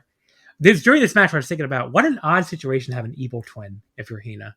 Like, it's just not a normal everyday situation to be out there in the world and know you have an evil twin. Yeah, I thought this was one of the better undercard matches of the tour. The crowd were fucking hot for this match. Snazzy Heart Megan Bain. Yeah, okay. The Osaka Heart Megan Bain. Did you fucking hear this crowd? They did. They popped when she was like, you know, I think it was. It's very funny that I am me of all people making fun of people for having stands on this show, but yeah, but yeah, yeah. But when Megan, I definitely don't overrate any other women's matches all the time. No. But Megan came out. Did you hear during her entrance? The fucking crowd was murmuring. I didn't make that up. Okay, they were actually murmuring. Okay, they love their big gal. They love their big gals. They loved Megan's running powerbomb. I thought this match was great. I'm sorry. I'm letting people can hear the sound of me crimpling my yen because I was just like, yen. I just noticed it was it was very folded. I don't know why I decided right now was the moment I had to unfold it. Probably because we're talking about Japan. Wow. The next match, because I did get a bunch. I went out and got first I got 80,000 yen because I found a great rate near me. Like, it was like 149 for the dollar, which is pretty damn good for especially for America. And I was like, okay, I'm going to lock this in case the yen plummets. So I locked in the equivalent of $800 and for the price of $537. So it's a free $243, pretty good. And then on top of that, Nicole forgot she had 5,000 yen. So I paid her market rate for that. She got 155, whatever the fuck it exactly is. She didn't get a penny more from me. But I need to get some cash as well. Was it good exchange rate? So right now the true exchange rate is the mid market is 155.63, which is really good. I mean, that's for the dollar. Yours is even better, actually. Let me see what the fucking pound is right now. Probably something. 1 to 5 or something. Oh my god, 205. That is so fucking gross. You could do anything in Japan. You could go fucking buy the whole country. Jesus, 205. Yeah, I thought of taking £500 in cash should be enough. Yeah, you're gonna have 100,000 yen, you're gonna have 100,000 yen for that amount, basically. That should be enough. Sure. But yeah, if you want to exchange your cash, I mean, at the fucking rate you're getting, you can probably find it something decent in your own country. But I'm gonna bring some more USD to go exchange in Japan because I found this place in Shinjuku that has a really good exchange rate. Okay. I think the last time I checked, when the mid market was 155 or 156. They were showing me 153. So is Donald Trump fucking over your trip? No. It's gone up. It was worse before this. Oh my! He's improving your trip. I don't know what the fuck is going on with Japan and America, but it was when I was in Japan, he the fucking yen plummeted, and it went down to 143 or something. I think so. This is way higher than that. This is in April. Yeah, in April. I mean, this is the best it's been in a while. I mean, I think as of over the summer it was like hovering between 142 and 146. It looks like, and then it suddenly spiked up. Oh, it's because that Takeshi woman got elected, and they don't like her. Oh, is she the right wing? Yeah, she's the right wing one, and she's also going to like do a bunch. She's also talking about like a bunch of free money and stuff. Wait, is she prime minister? Is that? She's the prime minister. Yeah. Oh shit, I didn't know that. They're talking about spending a lot of money, basically, which the investors don't like hearing. I guess I don't know. But yeah, so it's up till it spiked all the way up to 150 after that, and it's been like hovering between 154 and 156 for a while. I would love it to stay in this range until I get there. That'd be great. Or if the dollar wants to go up even higher, that'd be cool too. But I mean, if it could just stay in this range, that'd be wonderful. Because it dropped all the way down to 154.78 earlier today, and now it's back up to 155.61. So that's good. But yeah, it gotten as high as 156. Is this how much you hate Megan Bain that you'd rather talk currency rates? I don't know why because I was like playing with my money, paper. Well, yeah. But yeah, so Nicole gave me another. So now I have 85,000 yen. So that's a good start, and I'm gonna get some more money. And people are gonna fucking hate me on this pod because I'm talking about like how much money I have again. I'm sorry, everybody. They wouldn't be expecting it as well in the middle of the 29th of November review. Yeah. You just fucking jump scared them. Yeah, I just fucking jump scared them with money talk. I'm sorry, everybody. I am going to buy so much. You know how much merchandise I'm going to buy in Japan? Like I need a lot of money. I'm taking an empty suitcase just to buy stuff. Yeah, I am buying tons of merchandise. I am going to karaoke doesn't come free, that's for sure. Although it's way cheaper than in America. We just planned it. We're going here in America, like all my friends on the 20th. I'm like, I wish I could fucking pay the Japan prices because it's fucking ridiculous how much it costs here. But anyway, like I don't know if do you do karaoke in the UK at all? Or do you? I've literally never gone to a karaoke place in my entire life. Oh, okay, so it'll be your first time. Wow. Yeah. Well, Japan's going to give you like you're never going to be able to do it again in England or whatever. Because like I never want to do it in America once I come back from Japan because it's so much better there. Do they got Taylor Swift? They have whatever the fuck you want, buddy. Oh, let's go. They have a lot of stuff. They definitely have Taylor Swift. Fuck yeah. But yeah. The next match is a was there something else about this three-way? I don't even remember. Was I going to say? No. I covered it on your behalf, buddy. Don't worry about that. There you go. The tag match was the fake Mexicans again beating Momo Kogo and Kikyo Furusawa. It was Koguma pinning Momo Kogo in 7:17, or she submitted her with a swinging front neck lock or something. Komomo submitted to. That's all I put for this match. Komomo submits to some wacky spinning submission from Koguma. That's for sure a match that happened 2.5. Okay. I'm sick of these fucking fake luchadores. Enough. This was another miss for DLM. Like I said, guys, if you want to see a good DLM match, just watch the Hina and Rani Yagami one. Every other one has not been great. Then we had a 6-woman tag, which Neo Genesis, Azumi, Mei Sierra, and Miyu Amasaki defeating Natsupoi, Yuna Mizumori, and Emma Maishima. It was Miyu pinning Emma in 8:37.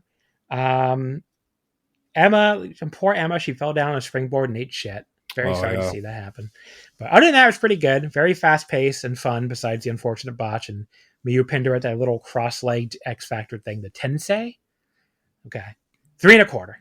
Pretty good little match.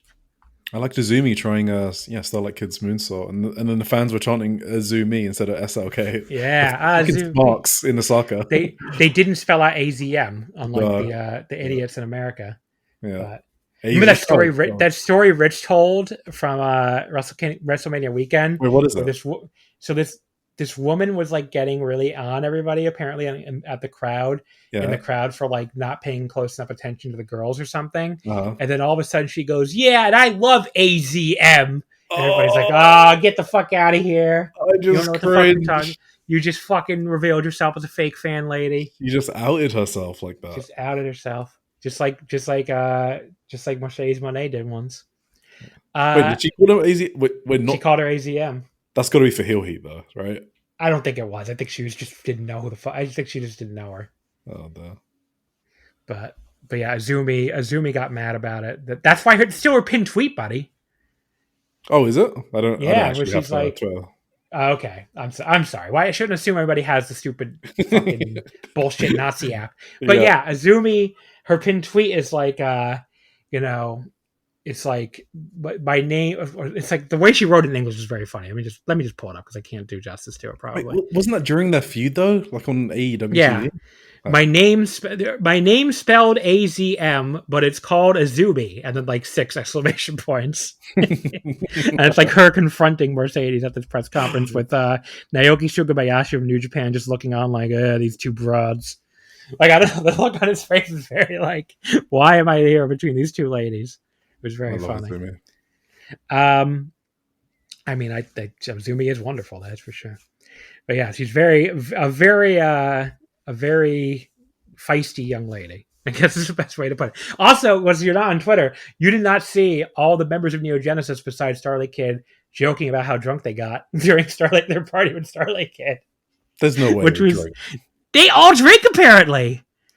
Neo Genesis? Are you kidding? They're the fucking gal group. Yeah. Why would they not drink? I thought, isn't it like a thing like the younger generation, like in Japan? Are they heavy drinkers? I thought.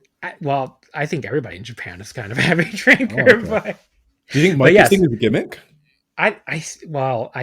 She definitely drinks. I don't know if she's that big of a drinker. But yeah, okay, so I'm going to go through these tweets. Starts with Starlight Kid. Finally got to meet the whole Neo Genesis crew after so long. These are obviously auto-translated. So the Neo Genesis cake is way too cute. I want to have a match with everyone soon. And the picture looks cute. I will say I'm going to send you this photo. They look pretty fucked up. Okay. So especially Azumi and Miyu. And of course, Starlight Kid blocks out the bottom of her face, not realizing that if we've seen the top and bottom of her face, we've basically seen her face. But anyway. Yeah. But yeah, look at them in this photo. Miyu and Azumi look messed the fuck up. Let me see. Oh, okay. Miyu is definitely zooted out of her. So Miyu replies first. It was fun, but I don't remember anything. Yeah, my drunk face is too much. And then Azumi replies, likewise, I don't remember it either, but it was fun. And then Starlight Kid replies, if anything happens to everyone, I'll take responsibility and bring them back. And then she also replied to Miyu, everyone else but me is totally wasted, LOL. It's fine because they're cute. Okay, Maysara doesn't even look drunk. Maybe she just got the same face all the time. Yeah, Maysara is the least drunk looking. Yeah. I just think I can kind of see it when I zoom in on her, actually. Yeah. But yeah, I want to know now, is SLK the Japanese Zoomer, what's the word? Teetotaler or whatever? Yeah. Is she the one who doesn't drink among the group? Or did she just not drink that night or something? I don't know. I want to know the lore. But the other 3 members, not teetotalers, apparently. Absolutely. Miyu and Azumi do not even remember that night. So, there you go. I mean, it's funny because Japanese women wrestlers obviously used to not be allowed to drink back in the day. But clearly that rule does not exist anymore. So, very happy for them. Oh, yeah. I don't know. You don't think Azumi looks fucked up in this photo? She looks pretty fucked up to me. Azumi and Miyu look absolutely gone. Yeah. Azumi looks so fun. Azumi looks so fucking funny. Like, she must be something to party with. Yeah. Look on her face. Anyway, although they're all pretty. Like, everybody in Stardom's kind of tiny, so maybe they don't even need that much to get drunk. But yeah, I don't know, because we were joking about this in the Discord, and we were like, somebody was like, a lot of people in Stardom are probably cheap dates. But I'm like, okay, it's Japan though. Everybody's a cheap date. Like, wait till you see the alcohol prices. I can't remember if you're a drinker. I drink like a couple times a year, and one of the times was during this Osaka. Well, the night before this Osaka show, and I threw up during this show. One of these matches I don't have notes on. Well, if you do drink, there's a lot of cheap drinkers in Japan. That's all I'm going to say. There's a lot of places to get very wasted for very cheap in Japan. You can get a strong zero in any convenience store, and you'll be gone very quickly. So, and that's like 100 yen or something. That's like, for you, that's like 50 yen. It's like half a pound or something. That's less than half a pound, I think. Yeah. Yeah. So yeah, the booze in Japan is incredibly cheap. So they don't have all these taxes for their people's health like we do in the West, apparently. Wait, 100 yen? I actually don't. That's I'm pretty sure it's like between 100 and 200 yen for like to buy in a convenience store, which you can then drink on the street for some reason. A bottle of beer in the UK is probably like £5 to £6, I would imagine. Yeah, in America, it's even more than that for dollars. So depends on where you buy it, though. Yeah, yeah. Like in the bars in Japan, even it'll be more. I mean, the drinks will be like. Oh, I'm talking like a bar. Yeah, and in a bar, trying to think. I mean, you'll see cheaper. You'll see like 300 to 500 yen. Fucking hell. But a lot of them will be like more in the 500 to 800 yen range. Jump scare, Japan talk again. yeah. But it is so cheap to drink in Japan. Like by the end of these trips, my liver is like, please stop. Can you please stop? But I just can't resist because the drinks are so cheap and they're like everywhere too. It's definitely a drink heavy country. That is sure. Are they a cocktail country? Because I'm kind of they're a lemon. No. Well, I don't know what you drink, but you'll probably like a lemon sour if you like cocktails, and those are everywhere. Because that's just lemon and club soda and club soda, shochu, which is like the Japanese. It's sort of like Japanese vodka. It's a different taste to it, but yeah. But yeah, lemon sours are really good. I mean, they have highballs everywhere too if you like whiskey cocktails. But like those are pretty much the staples you'll see everywhere. It's like lemon sours, highballs, Japanese beer, which they have everywhere. Japanese fake beer if you want to spend even less money. Instead of buying the real beer, you can buy fake beer. What, non-alcoholic, you mean? Or? No, it's alcoholic. It's just not actual beer. What? Yeah, I don't know how to describe it. It's like this weird... It was this weird thing... What'd you say? What is it made from? I'm trying to, like, let me think. I can't remember what it's called. It's called, like, Hoppu? Hops? Let me see. Hoppu, Japanese fake beer. Hoppy. That's what it's called. It's a beer... Oh, no, but it's not... No, it's not the beer... That's not the one I'm thinking of. Okay. It's not the Japanese. Hoppy is a beer flavored, no, I'm not talking about the non-alcoholic one. Oh, I see. So they put the shochu in the hoppy. So hoppy is a beer flavored, almost non-alcoholic drink, 0.8% alcohol, that the Kokuka Beverage Company began producing and selling in Japan in 1948. Despite its beer-like flavor, hoppy contains no purine bases. And then you mix it with shochu, which is considered a substitute for beer because it's beyond the reach of ordinary people. The mixed drink is referred to hoppy as well, and is still a staple among some Tokyo residents, and has experienced a retro revival of late. There you go. Okay, I'm not sure what it's made of because I have no idea how beer is made, so that meant nothing. Yeah, it's a legally speaking, hoppy is a non-alcoholic drink, but does contain 0.8% alcohol. Okay, it's often added to shochu. But yeah, there you go. I mean, I don't know. I mean, they'll advertise it when you go to like if you go to Tori Kizoku, they'll sell that in a mega mug. Because Tori Kizoku, it's the one I think I talked about in this. It's the one where everything in the restaurant is 390 yen, including like the skewers, the chicken skewers, the rice dishes, the drinks. So it's kind of like Japanese fast food. Yeah, and then like the one thing they will give you you can either get a mega mug of what they call kinmuggy beer, which is like beer tasting alcohol, as they call it. It's not real beer. Or you can just get a regular sized mug of the premium malts, which is an actual draft beer. You should definitely get that instead because that's an actual beer. It's going to taste a lot better than the mega mug of beer tasting alcohol. So, yeah, that's another weird thing about Japan. Is they have this weird fake beer. Unless you really want to just taste what Japanese fake beer they used to drink before beer was available tastes like, I would just recommend avoiding it. I've never had it myself, but it's like I've heard it's not good. So, but yeah, stick to it. But you don't seem like a beer person anyway. So no, I cider and cocktails mostly. Okay, but you'll find plenty of. I mean, the karaoke places will have like every cocktail under the sun. Okay, and they'll all be included in the all you can drink package too. The Nomi Holiday. And hopefully not £20 like in London. That'd be great. What, the Nomi all you can drink package? No, just cocktails. No, £20. Like that'll be the price of the all you can drink package per hour. Probably. Oh hell yeah! Although actually way less than that since the pound to dollar. I think it's like usually like 1,500 yen or 2,000 yen, and that's like for the karaoke and the all you can drink for the hour. I think so. It's so fucking cheap. Because for me, when I go to karaoke in New York, so we pay $16. Like $14 per hour per person for the room, and then on top of that, the drinks are like fucking $8 to $11. So the karaoke here is like a lot of money, whereas in Japan, like you pretty much already paying by the hour just for the room and the all you can drink. So like that's pretty much the price of the room and all you can drink. So yeah, it's so much fucking cheaper in Japan. So when I hear Japanese people be like, "Oh, karaoke drinks are expensive. You should drink before you get there." I'm like, "What the fuck?" Fuck you. But they make way. They also make less money, so I shouldn't judge. Yeah. But like, it's still like, Jesus Christ, it's so much cheaper. It's so much cheaper to drink in Japan than America. I mean, like, I don't know. I saw the Salaryman YouTube videos. That's how I learned how much they make. Yeah, they make less, but I mean, they all still have enough money to go out and drink, I guess, because you see them everywhere. Yeah. So I mean, it is a very drink-heavy country, that's for sure. But the 6 women tags should probably actually get back to Stardom before people pull their earpods out in disgust. It was E Nexus V, Hanako, Waka Tsukiyama, and Rion defeating God's Eye, Ami Sourei, Lady C, and Rana Yagami. It was Rion pinning Rana in 10:33. Obviously, the next biggest pin of her career here. But yeah, Lady and Hanako just running into each other was deeply satisfying. Some part of like my lizard brain. It was like big girls go boom. I was like, it was very. I always like when those two get mixed up.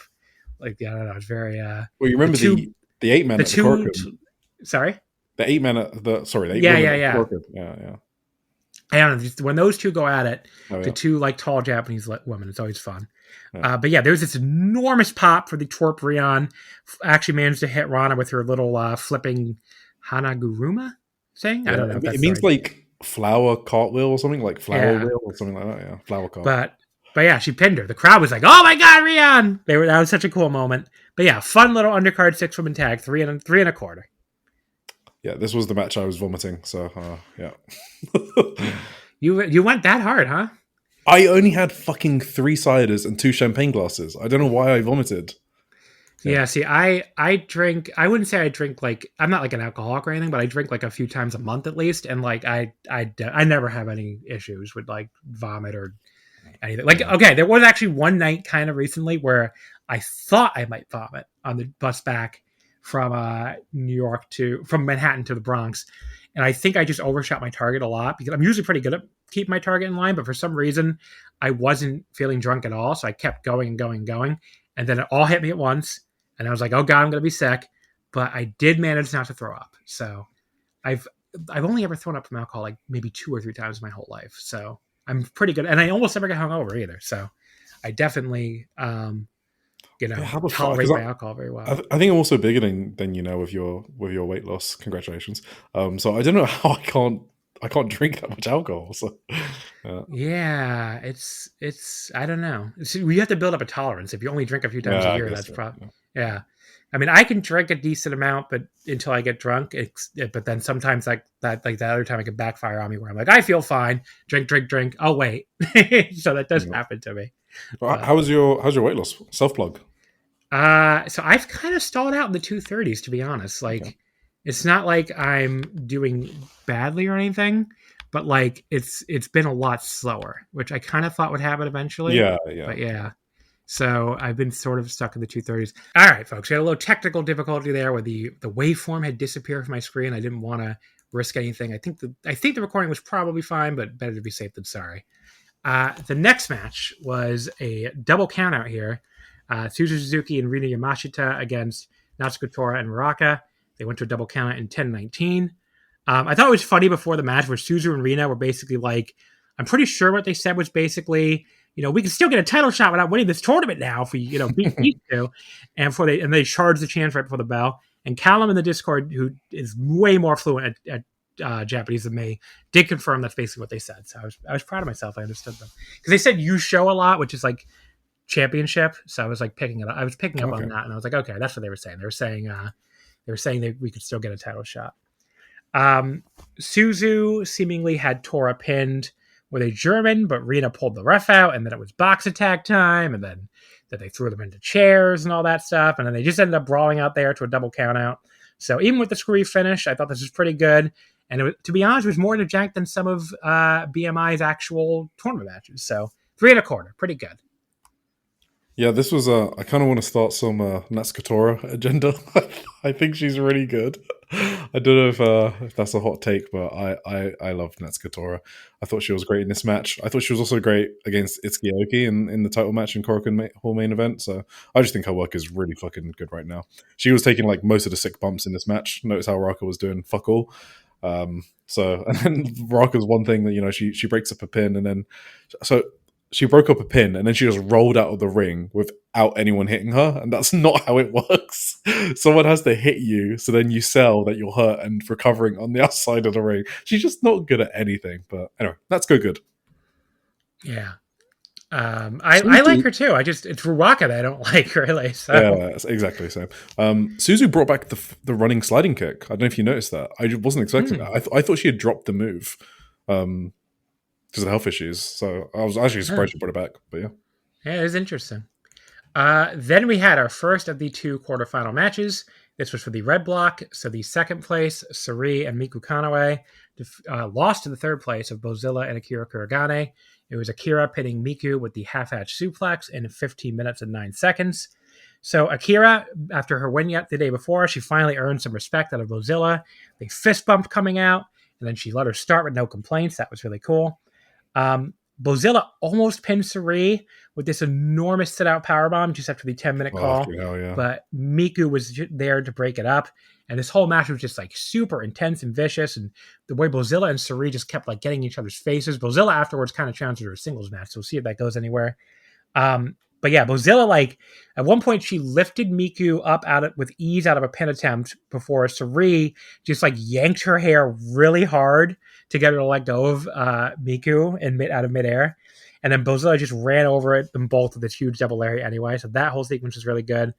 And then Akira once again rewarded Bozilla's faith in her. She pinned Miku with her half-hatch suplex hold to send her and Bozilla onto the semifinals against BMI 2000. Really good match, 3 3/4. Definitely enjoyed the hell out of this. Yeah, the crowd were shocked at this finish. Like some people in the crowd literally had like shocked faces. It was awesome. I thought that you just mentioned the spot with Bozilla deadlifting Miku up. That exact same spot happened in their tournament match on the 13th of November. And it also got a very similar reaction from the crowd where they're like, ooh. So it's like, they know what they're doing. Like, they understand like what spots are getting reaction and they're repeating them. And it works again. So that's what smart wrestlers do. So I really liked that spot as well. And I guess the other thing was this is Miku and Akira's third time against each other in like recent weeks because they faced each other at Surrealism Chapter 9, and then Miku pinned Akira with a sick German suplex on that show, and then Miku pinned Akira with the signature jackknife pin on 13th of November during the tag league. So this was like Akira getting like the win back. So it was like 2-1 to Miku now. So yeah, that is cool. Match. The next match, I just saw that Aya Sakura is going to be on the radio every Monday until December 22nd. There you go. That is awesome. The next match was Aya Sakura getting the win here. So it was the Blue Goddess Tournament quarterfinal. Aya Sakura and Sayaka Kurara defeating Saya Ida and B. Priestley, who got in this match even though they were 4th place in the blue block. I didn't read out the final standings. I should have done that. Maybe I'll do that after this match. Yeah, they were 4th place in the blue block. They were here because Saki had an injury, so Shuri and Saki couldn't make it through, but they lost anyway. It was Aya Sakura pinning Saya Ida in 13:38. Sakuraba, they kind of jumped them at the bell. They were learning the ways of the Kozen, which is it's okay to be evil as long as you're cute. So you can jump people at the bell, you can cheat, you can do whatever you want, but you got it as long as you're cute about it. That's fine. Then we started out with this really hot like chop kick exchange between Saya and Aya. So that was cool. They were just, Saya eating with the hard chops and Aya Sakura with the hard kicks. Aya later on got Saya into this very tight triangle, and she kept resisting Saya's attempts to power out of it. So I really liked that exchange where like Saya would almost lift her up into the power bomb, but Aya Sakura would just like pull back a little bit and really like wrench it in and, get them right back to the mat. And then finally Saya had to give up and just kick away the ropes. So that whole sequence was really cool. That was just after the 10-minute call. And the closing stretch was also really great. Ida nearly put Aya away with several lariats, but Aya finally got her cradle out of nowhere. Sadly, the shoulders were not quite all the way down, so that's the only problem with it, but whatever. And that got the pin to move Aya and Sayaka on to face the Skyscrapers in the semifinals. So another very good match, 3 3/4. And this was a hell of a show. Fun undercard, and then 2 very good quarterfinal matches. So, and a super hot crowd throughout too. So that helped too. Did you think the crowd were as hot in the main event? Why they weren't? I thought they were a bit more muted, and I guess I was more sensitive to that because this was the same main event as Day 9 on the 24th, and during that match, which was also a main event, I kind of thought, oh, the crowd's kind of gotten a bit quieter here compared to other matches on the card.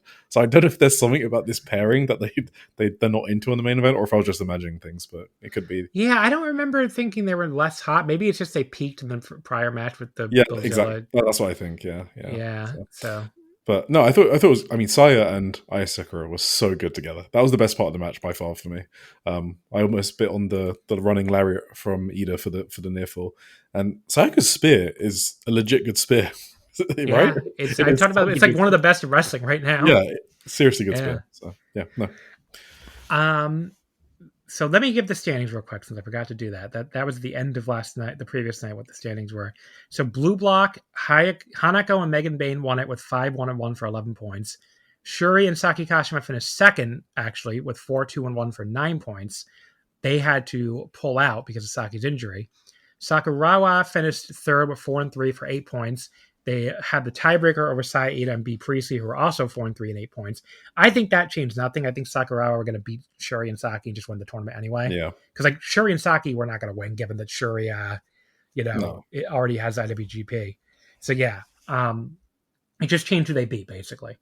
Because they already had the tiebreaker on Ida and Priestley, so they just had to beat them twice. But yeah, then it was Konami and Rina and the Reiwa Tokyo Towers, 3 and 4 for 6 points, and also Zero Knee Line were 3 and 4 for 6 points, I think. Yeah, because they won their last match. So that was a 3-way tie. Doesn't really matter who had the tiebreaker there. And then Suzu Suzuki and Rina Yamashita were 2 and 5 for 4 points. Blue Block, BMI 2000 won it with 6 and 1 for 12 points. Then Suri and Miku Kanaway were second. They were 4 and 3 for 8 points. Bozilla and Kira Kuragane were also 4 and 3 for 8 points, but Suri and Miku had the tiebreaker. And then they had this rematch, and Miku, of course, Bozilla and Akira won. And then Natsuko and Siriano also had 4 and 3, or also 4 and 3 for 8 points, but they lost to both those teams. So they did not make the quarterfinals as a result. Then we had the fake Luchadores, DLM, 3-3-1 for 7 points. Then Mei Sierra and Yuna Mizumori, 3-3-1 for 7 points, an unbreakable tie because they both went to that time limit draw. Then Hina and Rana Yagami were 3 and 4 for 6 points. And then Waka Tsukiyama and Rion were 0 and 7, the only winless team, for 0 points. So there you go. There's your standings. Losers. Then we had the finals, Sunday, November 30th in Hamamatsu. I did a full house of 1,026 people. So another sellout, apparently, for Stardom here. Yeah, this was... It was up from last year. It was a different building in the same city. So that last year was actually Hamamatsu, I believe, which was 790. Isn't it one building, different rooms? That's what I thought. I think it might be, but I don't know. Yeah. I think this. Yeah, I think the 5-star this year was the first time they ran this room. Well, that's what I think. If someone knows more, then let me know, because that's what I think right now. And that's the assumption I've been using. So I've only compared Hamamatsu City General Industry Exhibit General. Yeah, because I looked up the PDF of the hotel, and they got like a ton of rooms, and I think they normally ran another one, and the 5-star was the first time they ran. So wait, is this the same fucking thing then? Is it also considered called Axe City Hamamatsu? I think this is Axe City Hamamatsu, and it's fucking huge. Okay, because I thought it looked familiar. I thought it looked like the same fucking one that I went to, that for the house show, New Japan House show back in April. Yeah, exactly. And then so it's the one right across the street from the fucking train station. Yeah, it's like one building that has a fuck ton of rooms, and Stardom ran it for the first time in the 5-star and got 1,045, and now they got 1,000. So it's barely down from the 5-star. Barely. Yeah. I mean, yeah. Yeah.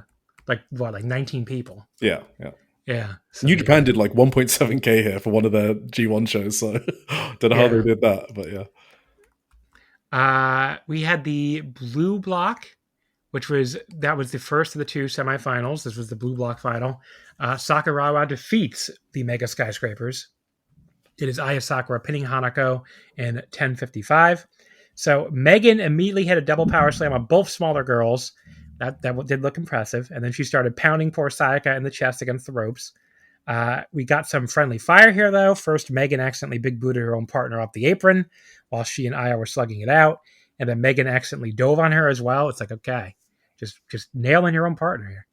Then we had this really intense like leg kick and chest forearm exchange between Hanako and Aya, before Hanako did eventually catch Aya's leg and just lariated the shit out of her.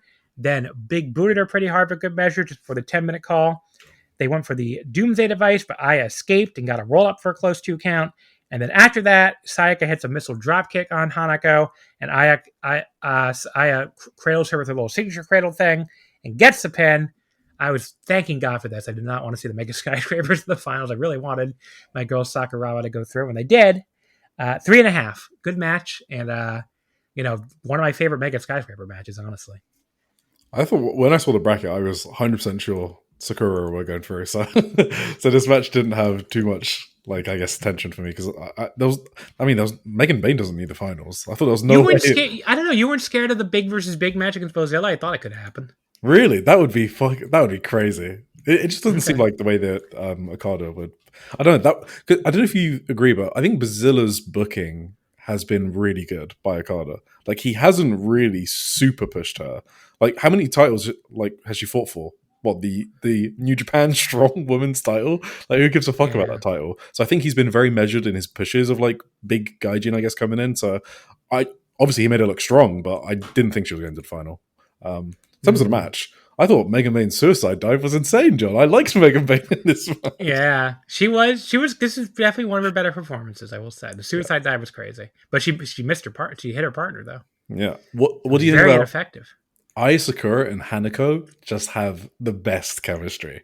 They fought each other like 4 times this month or something like that since October. Yeah, I still got to go watch their future title match from that Chinese show. They uploaded so late that I always forget about it. I haven't seen it, but Tim recommends it. He said it was very, very good. That's probably where this all started, like their chemistry. Yeah. So I probably should go back and watch it as well. Yeah. Then we had the red block final, which was Natsuko Tora and Muraka defeating Bozilla and Akira Kuragane. It was Tora pinning Bozilla in 10 minutes and 30 seconds. So Akira, she started for her team. She tried to slug both BMI members. Did not get very far with that, of course. But she was able to finally hit a couple charges in the corner and a low drop kick on Muraka before tagging out to Bozilla. And seeing the BMI team get bullied for a change was very fun. Hell yeah. She was just running over both heels.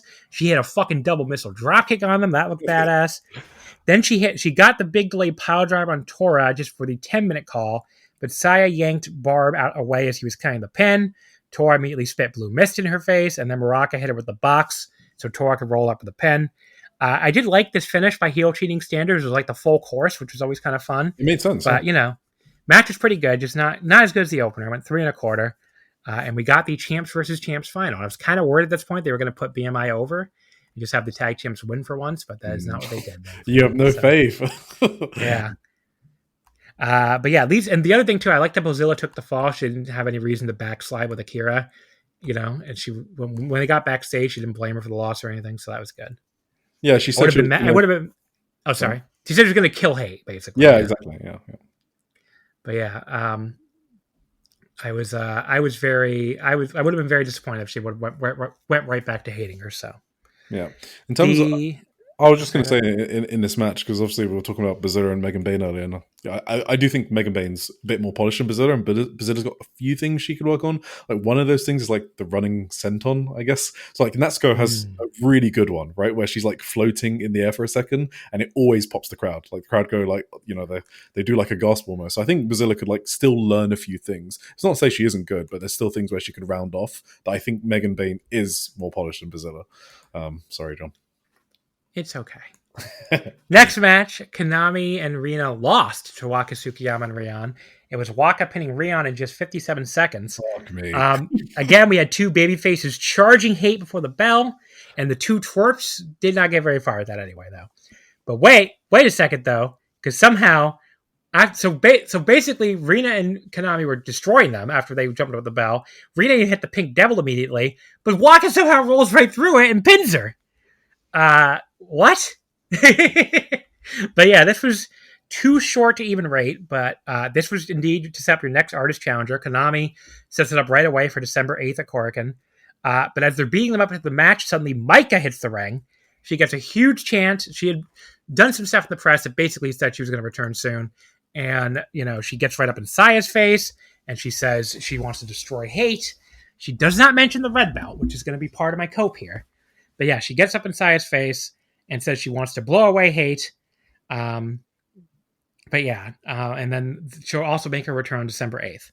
Now, I've seen a lot of people on Twitter and Discord and other sort of places saying that they just spoiled the main event of Dream Queendom, made it very clear Saya's going to retain, and they're going to go on to Saya because Mika is here to be the next big challenger. Oh, okay. I don't think that's necessarily true, though. I didn't even think that. Okay, I'm going to give two reasons. First of all, I don't think Saya versus Mika needs a belt at all. I think that's a big enough match that they could just do it without a belt and have it be a big match. She turned heel on her and never got her revenge, right? Yeah. So that could be a second big match for February in Osaka on top of Shiori versus somebody else for the red belt. Yep. But the other thing is, if they really want to have a belt, Saya could lose to Shiori at Dream Queendom and then beat Shuri at Wrestle Kingdom less than a week later, and boom, she has the IWGP and she can defend the IWGP against Mika. Which that would at least be something new for Mika, because she's already been red belt, already been World of Stardom champion. So I don't know. I could see either of those things happening. Now, again, am I doing very motivated reasoning here as a Shiori fan? Obviously, but I am going to do whatever cope I have to do to think Shiori has a chance going into Dream Queendom. I don't think either of those scenarios is unrealistic at all, and I feel like if anything, they are trying to make it obvious that, Shiori has quote unquote no chance, and I think it could lead to the swerve where she wins. That's what I think. Because again, Shiori, after she beat her the day before, was like, she said, "Oh, I heard you even lost to Cerise goldfish poop the other day." I love saying that line. And if you want to back out of our title match, you still can. Which I'm like, okay, I think this is setting up Saya to finally get her comeuppance at the biggest show of the year and Shiori to win. Again, motivated reasoning on my part, yes. You want to call it cope? Sure. But I am not walking into Dream Queendom thinking Shiori has no chance. I think she has a chance, and I actually fucking think she's going to win. So, whatever. Throw your barbs at me, whatever you want to do. Tell me. By the way, there is one tweet. I'm not going to say the person tweeted this because I actually mostly like this person, and I know they're huge Mika fans. So I'm not trying to call them out, but when he said, "Oh, Mika showed people what the difference is between a main eventer and some other people. This is how a main eventer looks," and blah blah blah. You can fucking put over your wrestler without bullying Suriano for no reason. Yeah. And second of all, fuck this quote, not a main eventer, and blah blah blah blah blah. The fucking show is almost sold out. They're going to do their biggest fucking crowd they've ever done for a Ryogoku show. So if they're supposedly so uninterested in seeing Suriano challenge for the fucking red belt, there's really nothing else announced for the show besides, the Fuwa-chan re-debut. And a lot of tickets for the show were sold before that was even announced. So I don't want to fucking hear that Suriano's not a real main eventer. Finally, the real main eventer's back. Blah, blah, blah, blah, blah. That's a bunch of bullshit. Because Suriano and Saya Kamitani are going to fucking wrestle in front of a sellout crowd. Go look at the fucking ticket sales, assholes. I just said I like this person. I'm calling him an asshole. Go look at his ticket sales. Their Stand B and Stand C are all that's left for the show. So whatever the fuck you personally think of Suriano, the crowd does not clearly view her as not a worthy main event challenger because the fucking tickets are almost sold out for the show where she's challenging. So I don't want to hear how Tara was booking a bad pay-per-view. This is not a real main event. The fucking ticket buying public clearly disagrees with you because the fucking show is almost sold out. So again, it's not even, they could even be sold through more for all I know by now. But it's probably, but even if they're still on that, even if it's still on Stand B and C left, that means that all that's left is the cheapest seats at the top of the fucking balcony. And they even put like additional tickets on sale in this in the fucking sumo boxes, and they sold out immediately. So yeah, I don't want to hear it. Do you know what the configuration is? Like, what is it set up to do? I think it's one per person, one per box still. But like what number does that translate to? I think probably I think like 5,000 probably. Oh, so they're not going to beat the King of Pro Wrestling. They're not going to beat King of Pro Wrestling. I don't think. But I don't know what adding more seats means. And now Stand A is back to a few left. So I guess they found some to put back on sale. But that's it. I mean, those are it though. It's just all that's left is the fucking stands. So everything. Front row VIP is sold out. Arena S and A is sold out. Mass S, Mass A, Mass B is all sold out. The stand A front seats and stand B front seats are sold out. Because that front side, they mean by that. So, yeah. I mean, everything is fucking selling for this show. So I don't want to hear about how she's not a real main eventer. So, I mean, I get having favorites, but why do you have to tell like Saori Ano of all people, like who's got like no holes in her game? Yeah, she's like the most people complete have wrestler on the I've roster. complained about these people a lot, and they just have weird. There's a weird Saori hate squad out there for reasons I don't understand. But I don't know. It's just very weird to me. Like her show is doing great. She's like she's clearly one of the most popular wrestlers in the company. I don't know what the fuck people are talking about. Her and Point are like, well, okay, Saya, I guess if you can, count all the outside in-ring stuff that they do, but they drew 2.8k. Natsupoi and Saori. Yeah. I don't know why people keep forgetting that. Otawa for their wacky 3,000 people. It's for insane. Their wacky show that had nothing really announced besides a couple tag matches or whatever. Like they basically got them to come out and fucking just come see they're like, come see our stupid wacky show, and everybody's like, okay. With fucking actress girls like opening entrance and a offer match. Like, okay, these two are like the top 2 stars in the industry, along with Saya Kamitani. Besides that, if you put a gun to my head, I would. There's only one Stardom show all year at Oda that drew a bigger crowd. That was the 5-star final. The 5-star final. It was like only like 100 people. Yeah, no, it was like 20 people difference. Yeah, I think it was like 2837 versus 2856 or something like that. Like, yeah, and there were 2 New Japan shows that did better than both, but other than that, there's like almost nothing. Yeah. Like every other New Japan show did worse. The Marigold show, the Tokyo Joshi shows, All Japan, Dragon Gate, everybody. No one else drew like Saori and. This is a fucking produce show, guys. Like, it shouldn't be drawing that much. Okay, aside from all that, if you put a gun to my head, I would bet on the scenario you just laid out. I think Saori Ano's winning. I don't think Saya needs the red belt. I think they want to. She could probably have the IWGP belt if they want her to have a belt, and I do think it opens her up to having those sort of like freaky matches. I want to call it, like maybe against Fuwa-chan or against like overseas people. And I think that's probably where she's best suited. So I actually think Saori Ano is winning. Everything you said to me makes sense, and I already. And Saya might just get the belt back in April anyway. I mean, who gives? But it doesn't mean she's gonna. Like maybe they'll give her a fucking roadblock for once. No, I think I would put it at like 70-30, Saori Ano winning, to be honest. I do think she's beating Syuri, though, unfortunately. So, yeah. Yeah, I guess we'll say. So I'm with you on I don't think it's Cope at all. I think it's actually happening, but we'll see. Yeah. I don't think Okada, I don't think he cares about pinning champions or contenders. I don't think he gives a fuck. Like, Konami got pinned 3 times this tour. And I don't think we're getting 3 white belt matches. Like we're not. We'll get to that in a second because her promo would. That was after this as well. Oh no, that was later. Okay, we'll get. Yeah, it was later, but she also got pinned by Megan Bayne, and they're definitely not doing a white belt match with Megan Bayne. I just don't think Okada has sort of like trained us that he will pin champions and contenders. Whereas in like independent promotions, like Diana and all these other stuff, pinfalls are super important.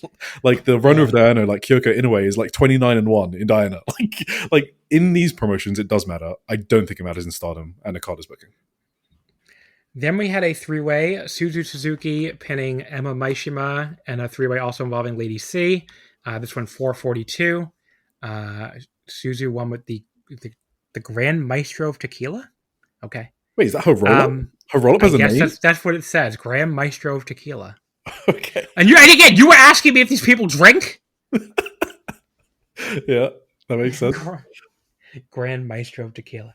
But yeah, I didn't really see this match at all because I was really busy coping about the Saya Micah tease, and B, my stream from the TV to the iPad died in the middle of it for some reason.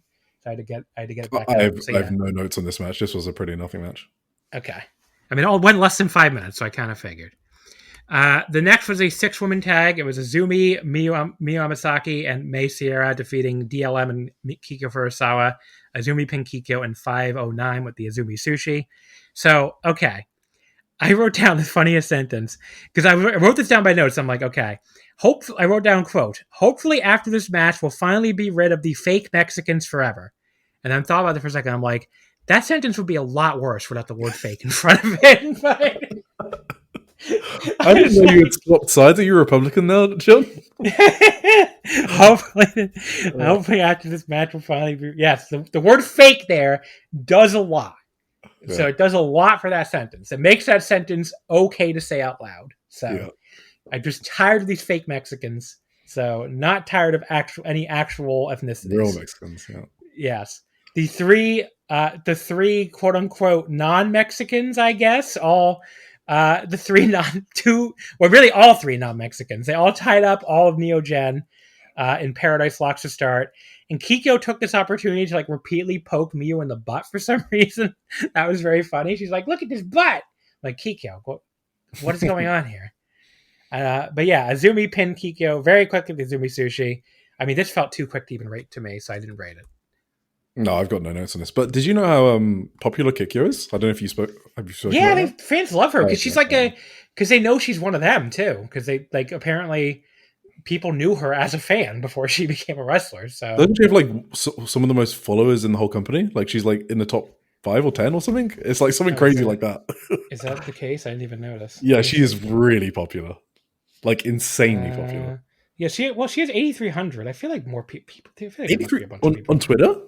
Yeah. Oh, it must be something else where she got fan votes or they fan voted the roster and she was in the top 5. There was someone knows. Someone tell us on the Omakase channel. Yeah, because I was there's a lot of Stardom wrestlers with a lot more followers on Twitter. Yeah, there's probably some fan vote, but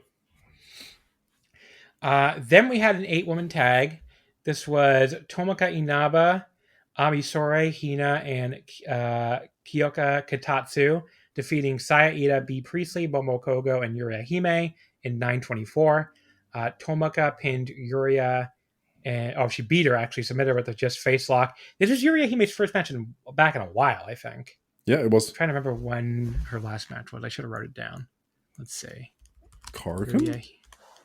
Yuria's last match was October 16th in Kobe. So it was about a month and a half. Wow. Yeah. Holy fuck. So was she injured? I don't know actually why she was out. I actually have no idea. Okay. So I don't know either. Maybe she was injured. I just really don't know. But yeah, so this 8-woman tag, this was it was pretty good. Just all action. There were bodies flying everywhere. 3 1/4. Quite fun while it lasted, I thought. Yep. Also, no, I just noticed B's super kick almost took Tomoka's head off. That was my only note from this. Yeah. And after the match, this is where Konami came out, and she somehow white-faced both Ami and Ida. So I had to run to the bathroom because I had been having some beverages at this point, and I was like, I gotta pee real bad. So I ran to the bathroom. When I got back, Konami was standing there, and they both had white face. I was like, what's going on? Instead of blackface, it's white face now? She sprayed them, I guess, with some white spray. Yeah. It was the same spray can but white. Okay.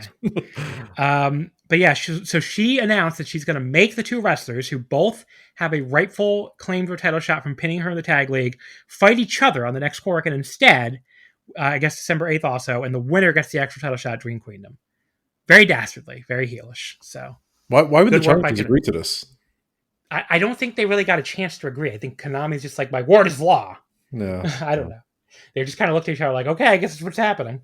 Yeah. So then we had no Hanan. She's not coming back for the Sumo Hall, I guess, because I expected her to come back and beat Konami. So that's a bit interesting. Well, maybe Konami's going to retain and just lose to her after. Oh no! Yeah, maybe. Fuck. Actually, yeah. She's going to retain. Yeah. Then we got a tag match: Natsupoi and Yuna Mizumori beating Sari and Miku Kanaway. Poi beat Miku in 9:30 with the fairy ring. I guess that's the name of that flipping powerbomb cartwheel thing. But yeah, Poi got killed by a Sari dropkick against the ropes at one point, which was a real, that's what I've been doing to people kind of moment for her, because she does that all the time, of course. Poi, she looked to have Miku pin with her fairy splash. Sari, though, flew in out of nowhere off screen and just fucking killed her to break it up. She fucking threw both her hands into her neck as hard as she could, I think. It looked really brutal. But then she got leveled herself by a Unimon lariat, and then Poi was able to hit the cartwheel sunset flip powerbomb thing. Very fun, action-packed while it lasted 3.5. Oh, this match was my shit. You could tell, I'm a big Suri fan, obviously. I'm a stan. Who okay? isn't? No, I'm a stan. Okay, okay. So you're a Poi and Sari stan. I'm a Suri stan. Suri Poi, obviously, I spoke about the Suriism stuff earlier.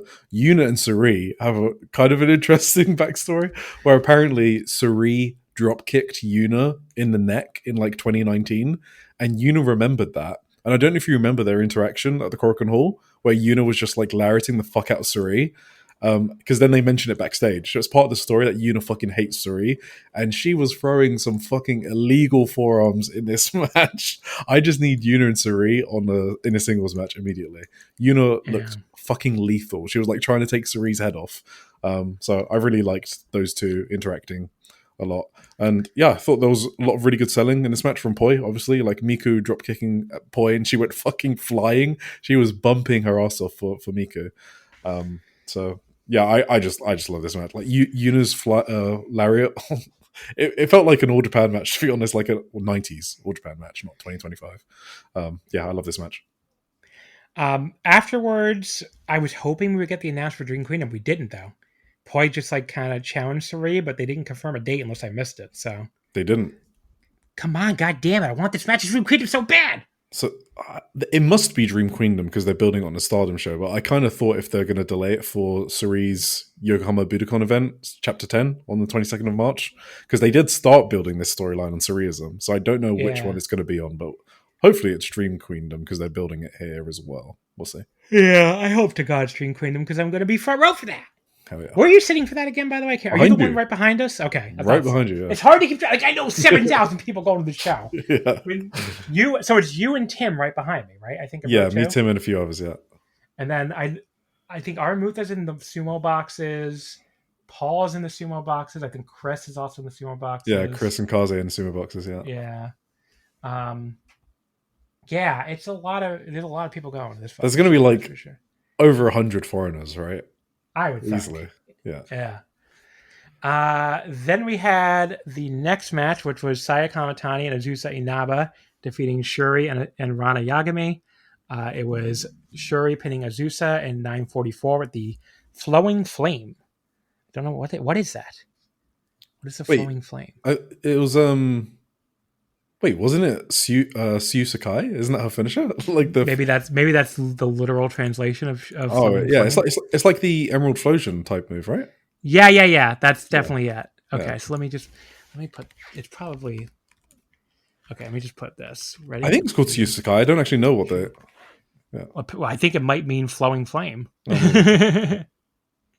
So, because I mean, that is listed as your finisher. Yeah. So. But yeah, that might be a very literal translation. Yeah. Shu Sakai. Okay. Anyway. Some very nice grappling between Saya and Shuri to start before both tagged out. And Shuri, she did pin Azusa before too long. I thought this was fine, but I was expecting a better match for the big IWGP preview on this show. I went like 3 stars. Yeah, I mean... wasn't that into this. No. I feel like a lot of the previews have just kind of been very standard previews. So, yeah. I thought this was an okay preview. The main event, though, this fucking match fucking ruled. Sakurara defeats Natsuki Tora and Raka 17-25. It was Sayaka pinning Tora, right? It was Sayaka pinning. It was Sayaka pinning Natsuki. Because they don't have it on here. Yeah, I think she pinned Tora. She did. Yeah. But yeah, this was. I didn't have super detailed notes on this because I was like kind of fading a little by this point watching it live. But I love this fucking match. I mean. Both teams just went all out here. They, especially loved the finish. I especially loved the finishing stretch. And like Kurara at one point had Tora in a sleeper before she made the ropes. Then she speared her finally after Tora kept stuffing the spears all match. But then Muraka broke up the pin and double clotheslined both the baby faces. Tora then hit a Death Valley driver on Sayaka, went up for the Swanton. Sayaka rolled out of the way. They both went for cradles, and then Sayaka cut back first Tora cut back on hers, and then Sayaka cut back again, and that got the pin. I thought this was the best match of the tournament. I went 4 stars flat on it. Great fucking match. Awesome seeing Sakuraba win this fucking tournament as the new Blood Tag Champs. That's such a cool thing to do. And I mean, the crowd was so fucking happy, which, they I don't want to be like, they made 2 main eventers here, but they definitely made 2 people look way more important than they had before. And Sayaka got to win 2 tournaments in the same year, just like, only a couple other people have done that. Hanan had previously won the Cinderella and the Goddesses tag tournament in the same year too. And I think Tony Storm won the Cinderella and the 5-star in the same year, I think. But yeah, Awesome fucking match, and just great seeing Sakurawa get the win here. I don't think they're going to win. I think they're going to lose the tag title match, though, unfortunately. But we'll see. Oh, it's Satsuma Hall, isn't it? I would assume. They haven't. I don't think they've announced it yet officially, but I would assume. I think they should pull the trigger. I think I agree. BMI 2000 have had a pretty good run. I think it's time to make the Sakura duo. I think it would be cool for them to be double champions. Have they that's never happened before, right? That's never happened. No. Yeah, and why not just do it with this team? Like they're good enough to do that. This match was the match of the tournament for me as well. I thought it was fucking great. And again, I want to push my Natsuko Tora agenda. She did all the fucking heavy lifting in this match. Baraka is useless. Natsuko's the fucking GOAT. I thought Natsuko was the most awesome part of this match. And the best thing she did was her selling of that rear naked choke. It was fucking chef's kiss. It was so good. So it was like the first time she kind of like flopped backwards on the rear naked choke. She was like, fading. She didn't do that once. She did that twice. And, I actually bought that she could tap right then and there. And then she got caught in the rear naked choke again. And Daichi is fucking jumping around the whole time, like on the rear naked choke. And that made me buy in that she was tapping. Daichi was like, Natsuko Tora, Natsuko. It was so fucking awesome. Yeah, I just want to give Natsuko Tora her flowers. I thought she was so good. So there you go. A very, very fun main event and a very fun show overall. I don't know. The people who are like, oh, the tag league sucked. I'm like, I thought it was a pretty great tag league. I don't know. I mean, like, maybe everything it's supposed to do. It did everything it's supposed to do. I want to steal what the other John said in the chat. Where Okada sort of like picks a winner and then like a mid-carder and a rookie. And that's exactly what he did. He picked his winner, he picked his mid-carder, which is like Lady C or Hanako, and then he picked the rookie, which is Akira. Like, what do you want like a mid-card tournament to do? It was fucking perfect. I mean, I had not, let's see, 1, 2, 3, 4, 5. I had 8 matches at 3 3/4. I had 2 matches at 4 stars, including the finals. I mean, that's not like a super work rate tournament, but it's a fucking tag league. I mean, I wasn't really expecting, a bunch of 5-star matches. Those numbers are better than Champions Carnival, so. It definitely is, actually. So, yeah, I don't know. It's and a hell of a lot better than fucking N1 victory, I can tell you that. Yeah, it was actually. And also look at who main evented the tour shows. So he gave Ryra Tokyo Towers, Ami, and Lady C 4 main events. Okay, and Lady C was like the main person in those matches. Sakura 3 main events, right? So. Yeah, I don't know. This achieved every objective it set out to do, and that can only be a successful tournament. Let me give some nerd star rating stats. Why not? Since I keep track of all this stuff anyway. So for overall between the 2 blocks, I had all the blue block matches, including up to the block. I got to put in the block semis and finals. Let me do that. Now I'm adding things live on the air because I forgot to put in the block semis. So the block semis, I went 3.5 and 3 1/4. Okay, it's not going to change anything because the one that, first of all, it's way too much in this by now anyway. Yeah, okay. So I went 3.36 in all the red block matches as an average versus 3.2, or the blue block matches as an average. I mean, 3.36 on blue versus 3.25 on red. So a little bit of a gap there. I definitely like the blue block better than the red block overall. And then when you see my average star rating rankings, it's kind of reflected there. So in the blue block, I had Ami Sori and Lady C with my top spot at average rating of 3.5. Then Zero Knee Line, Azumi, and Miyu at 3.46, so right behind them. Those are my 2 favorite in blue block. Then Konami and Rina at 3.39, Sakurara at 3.33. And I should say, for this one, I only include the block matches, none of the quarterfinals or semifinals, because it wouldn't be fair to the teams that didn't move on. So, but yeah, Sakurara 3.33. 5th place, Shuri and Saki, 3.32. Then Ida and Priestley, 3.29. So all those 3 teams were very close together for me. Then Suzu and Rina at 3.20, but they did have less matches than some of the other teams because of the 2 that had to get forfeited. And then I did have the Mega Skyscrapers in last, 3.14. So boo. Red block, I had you'll be stunned. I had Natsu and Sori as my top team in red block and my first overall. So I had them at 3.57 average.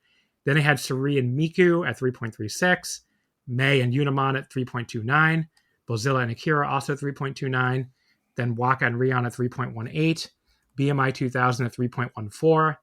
Hinan Rana at 3.11, and then DLM at 2.93. I really did not like the fake luchadors. Fuck it hell. 2.93, definitely the lowest by far. So they were just their matches were like dragging down everybody else's averages in Red Block, really. So yeah, that was a swing and a miss for me. The fake luchadors. But yeah, overall, perfectly fun tournament. Do not regret watching it or choosing it as my one tournament to cover on this podcast. Because I mean, let's be real. Stardom is definitely our number one promotion, and the promotion that the most people who listen to this probably watch. So I mean, it kind of makes sense that this would be the one we cover. I mean, there's been some good stuff in the World Tag League too, though. I mean, I'm way behind on. I gotta go catch up and watch this main event that I heard was really good, which is Zack and Oiwa against Umino and Uemura. But yeah, I heard that was really, really good. I watched that one. It was pretty good, but also New Japan doesn't hit as much for me, so I think you'll probably love it. Yeah. So we'll see. But yeah, I'm not watching every match of that. I'm just watching like stuff here and there. And the Real World Tag League, I'm not watching at all. So God bless her. Yeah, I mean, Yuma Aoki getting suspended is not good. I love Yuma team was good. Shout out to the Emerald Flow show on this podcast network. I think it was Gerard who came up with this title based on the end of the episode, where they just called it the Shoot Fool. Oh yeah, I saw that. Yeah, that was really funny. So definitely a funny title. So what's coming up for Stardom? December 8th in Korakuen is their next show. I mean, they have almost a week off, so or more than a week off actually. Yesterday Sunday to the following Monday. So they're doing a bunch of signings this coming weekend, but no shows. But yeah, December 8th in Korakuen. We know it's going to be Micah's return. We don't have a match yet. We also have Saya Ida versus Ami Sourei in the white belt number 1 contendership match. And we have Konami, Rina, and Fukigen defending the artist titles against Hanako, Waka, and Rion. That smells like a title change to me. Really? Because like they were playing up all this stuff with the artists, like, or basically with Micah telling them like, you have to go get those artist belts. You have to show you've leveled up without me, that kind of thing. And Konami's not going to be able to defend them at Dream Queendom. Oh yeah. So this way you can have another title match on Dream Queendom. I just thought God's Eye were going to be the ones to beat Hate, but I guess not. I mean, I guess there is still time too, because there's so they could retain there's an Osaka show on the 21st. So after the 8th, basically, it's a pretty slow month for Stardom before the main events, before the Dream Queendom. Because you have the Korakuen on the 8th, that show's airing live. You have they're in Fuji on the 13th and Toyama on the 14th. Those are both VOD, which pisses me off because those are both that time I could watch, very easily from the East Coast if they were live, but whatever. But yeah, 13th and 14th. So those are both VOD. The show on the 20th is also a VOD. That's in Ahime on Saturday the 20th. Then Osaka's second on Sunday the 21st. That show is airing live. Then the Xmas Night Korakuen on the 24th. That's airing live as well. And then the New Blood Xmas Night in Shibuya on the 25th. That's airing on YouTube, as all the New Blood shows do. And then, of course, the 29th, Dream Queendom is, airing as a pay-per-view for the whatever percentage of our listeners, the 10% not going. Because it seems like so many of our listeners are going to that show. Is the Osaka one in Edion, Arena 2? Yeah. 21st? Okay, cool. We'll see what number they do there. That'll be interesting after they did a monster number here. And then the 30th, by the way, we have a match book for Azakami. Do you know about that or no? Is it the tag? Isn't it Red Energy? Yeah. So no. So maybe there's another match book. This is on the Stardom website because it involves Stardom people. Oh, it's the fucking Rocker, yeah. Yeah, Tora and Muraka against Suriano and Mayumi Ozaki with Diva Mayuki. Yeah. So. Yeah, they also booked Red Energy versus Goji Zones, which is Hiroyu Matsumoto and Zonas, so that'd be good. Ah, that sounds pretty cool. Yeah. But look, at least, I mean, Raka, whatever, but seeing Sayori and Ozaki team up is kind of cool. I think they're going to build to a Raka Saori singles. I feel it. Yeah, and she did steal her title belt in Oz Academy. So. Imagine if it's a red belt match. Yeah, that'd be something. All right, so there you go. There's your Stardom talk for this time. We only did like fucking 2 hours on it, so. Yep, time to move over for the best promotion in Japan. You think that you have them above Stardom? No, I'm joking. I don't. Okay. DDT. This is their show from November 3rd. They're probably the best male promotion. Oh, I mean, by far. I don't think they're far behind Stardom. Yeah. DDT Be Ambitious Autumn Battle from Korakuen Hall. This was yesterday as well, November 30th. Obviously, they don't announce crowds. It didn't look like a complete sellout. You could see some empty oranges here or there, but it did look like another strong crowd for them. So I thought it was probably 1,000 to 1,100. I thought there was a lot of empty seats compared to really. Oh, you thought so? Maybe I didn't see enough of them. So maybe it was more like in the 1,100 range. Yeah. The dark match, I did not see this. Did you see the dark match? Yeah, I did. Okay, it was Akito, Daichi Sato, and Yuya Kuroku defeating Soma Takao, Rukia, and Hinata Kasai. Sato pinned Kasai with a PK in 10:19. So go ahead. Yeah, I was just going to say, if someone was tuning into DDT for the first time and saw this match, they would not guess that two of the promotion's best young stars and workers were in the opener, which is Sato and Koroku. So I thought that was funny. Daichi was really cool, big bully vet in this match, even though he's 17, because he's obviously the senior of Hinata and Rukia. Fuck Soma Takao, just want to say that. I hate his fucking shirt gimmick. It has real heat with me. It does work. I hate that fucker. And I thought, I really like the finish with Daichi kicking the fuck out of Hinata. So, yeah, I like rookies losing to random strikes. Then the main show opener, Danshoku Dino return match. Kazusada Higuchi, Toru Owashi, and Kazuki Hirata defeated Danshoku Dino, Antonio Honda, and Kazuma Sumi when Higuchi submitted Honda with the claw in 6 seconds. Then the rematch. Kazusada Higuchi, Toru Owashi, and Kazuki Hirata defeated Danshoku Dino, Antonio Honda, and Kazuma Sumi when Hirata pinned Honda with the Miracle One-Shot Cradle in 6:35.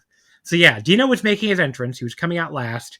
Honda, for some reason, immediately started trying the punches on Higuchi, who immediately put him in the brain claw, and he immediately tapped out. So this enraged GM Iwabayashi, who for once, what I thought was very funny, he was enraged on Dino's behalf, not enraged because of something Dino did, which is, playing on their little feud they had earlier in the year. I thought that was very funny. And the same thing almost happened. So he demands a restart, and the same thing almost happens a second time, and Dino had to charge the ring to break up the claw. That was funny. But yeah, they charged up, got on the Fox with Dino's ass again, but it backfires, went into his own eyes, which led to Hirata pinning him.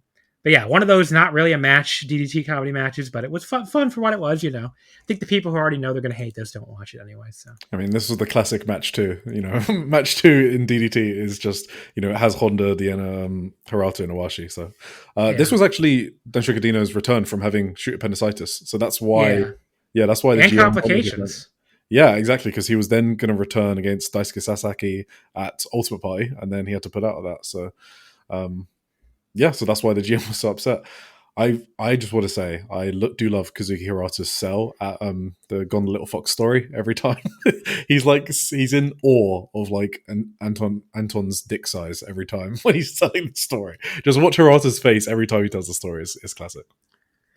Then we had a special 3-way tag match. Jun Masuoka and Gaia Hawks defeated Yuki Ino and Yuki Onaya, and it's Demas, right? Demas, I think. Yeah, Demas and Illusion when Masuoka pinned Illusion with the F Drive 2 in 5:54. So this was June pinned Illusion. Perfectly fine little 3-way match. It was very, very short.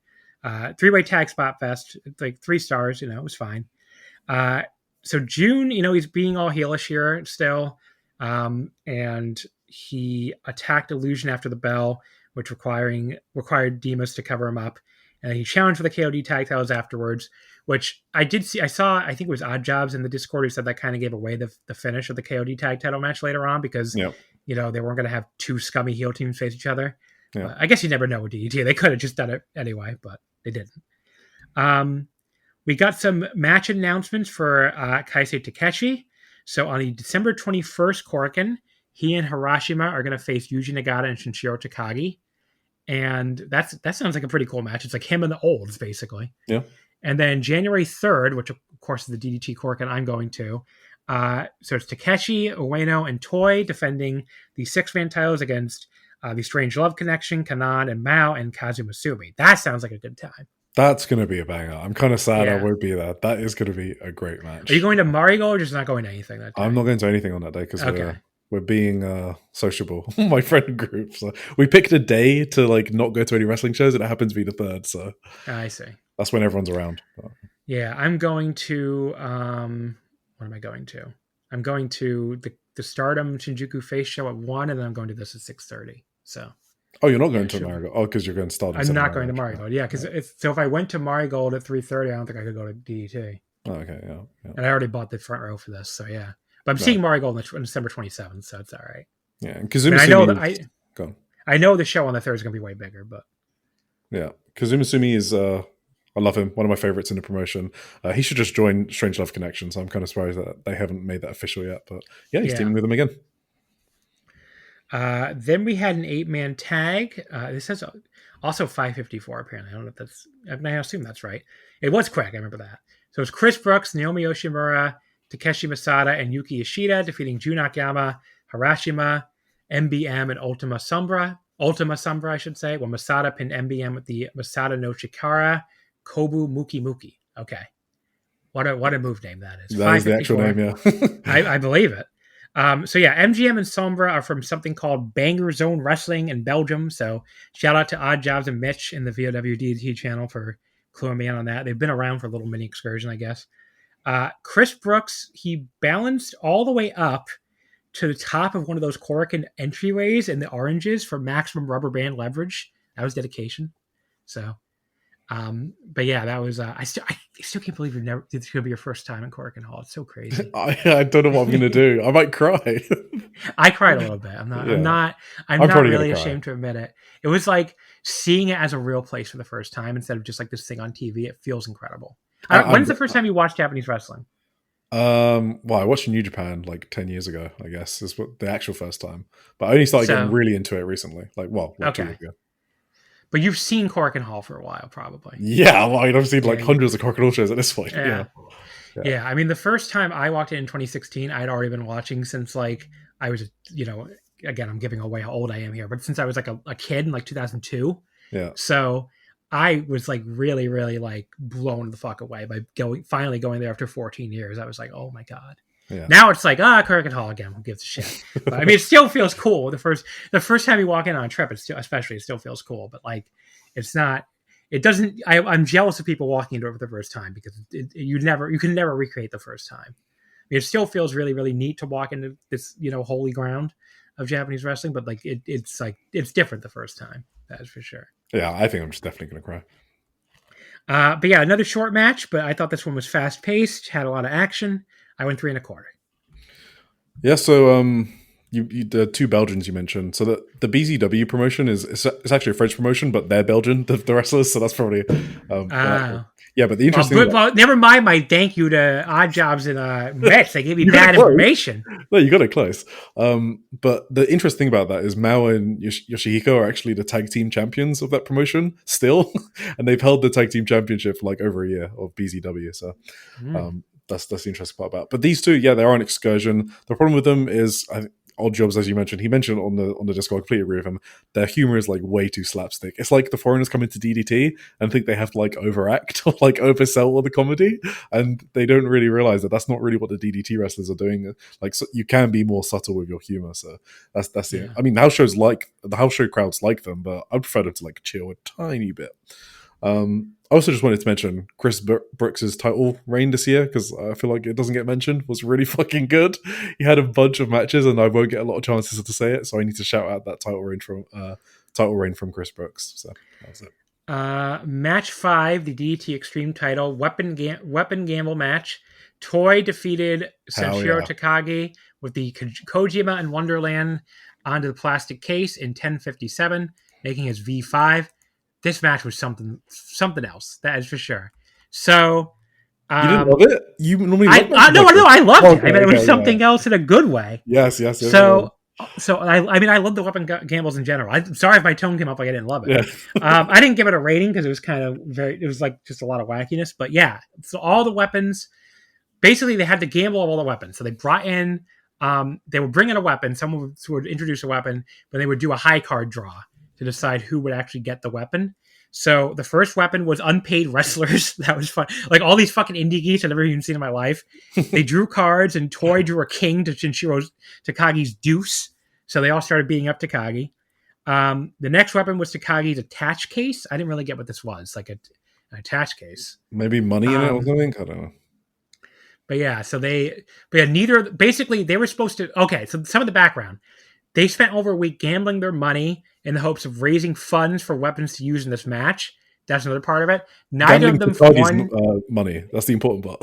Oh yeah, neither of them won anything substantial, so they were reduced to weapons they didn't have to pay for. The extra catch, though, they had to draw the high card. So one instance this backfiring was when Takagi brought in a group of unpaid amateur indie wrestlers. Toei won the card game, so all the wrestlers attacked Takagi instead. I'm reading off the Dramatic DDT blog now, so Jamie, who's going to be on the next the mega episode, always does a great job. I trust Jamie. Yeah.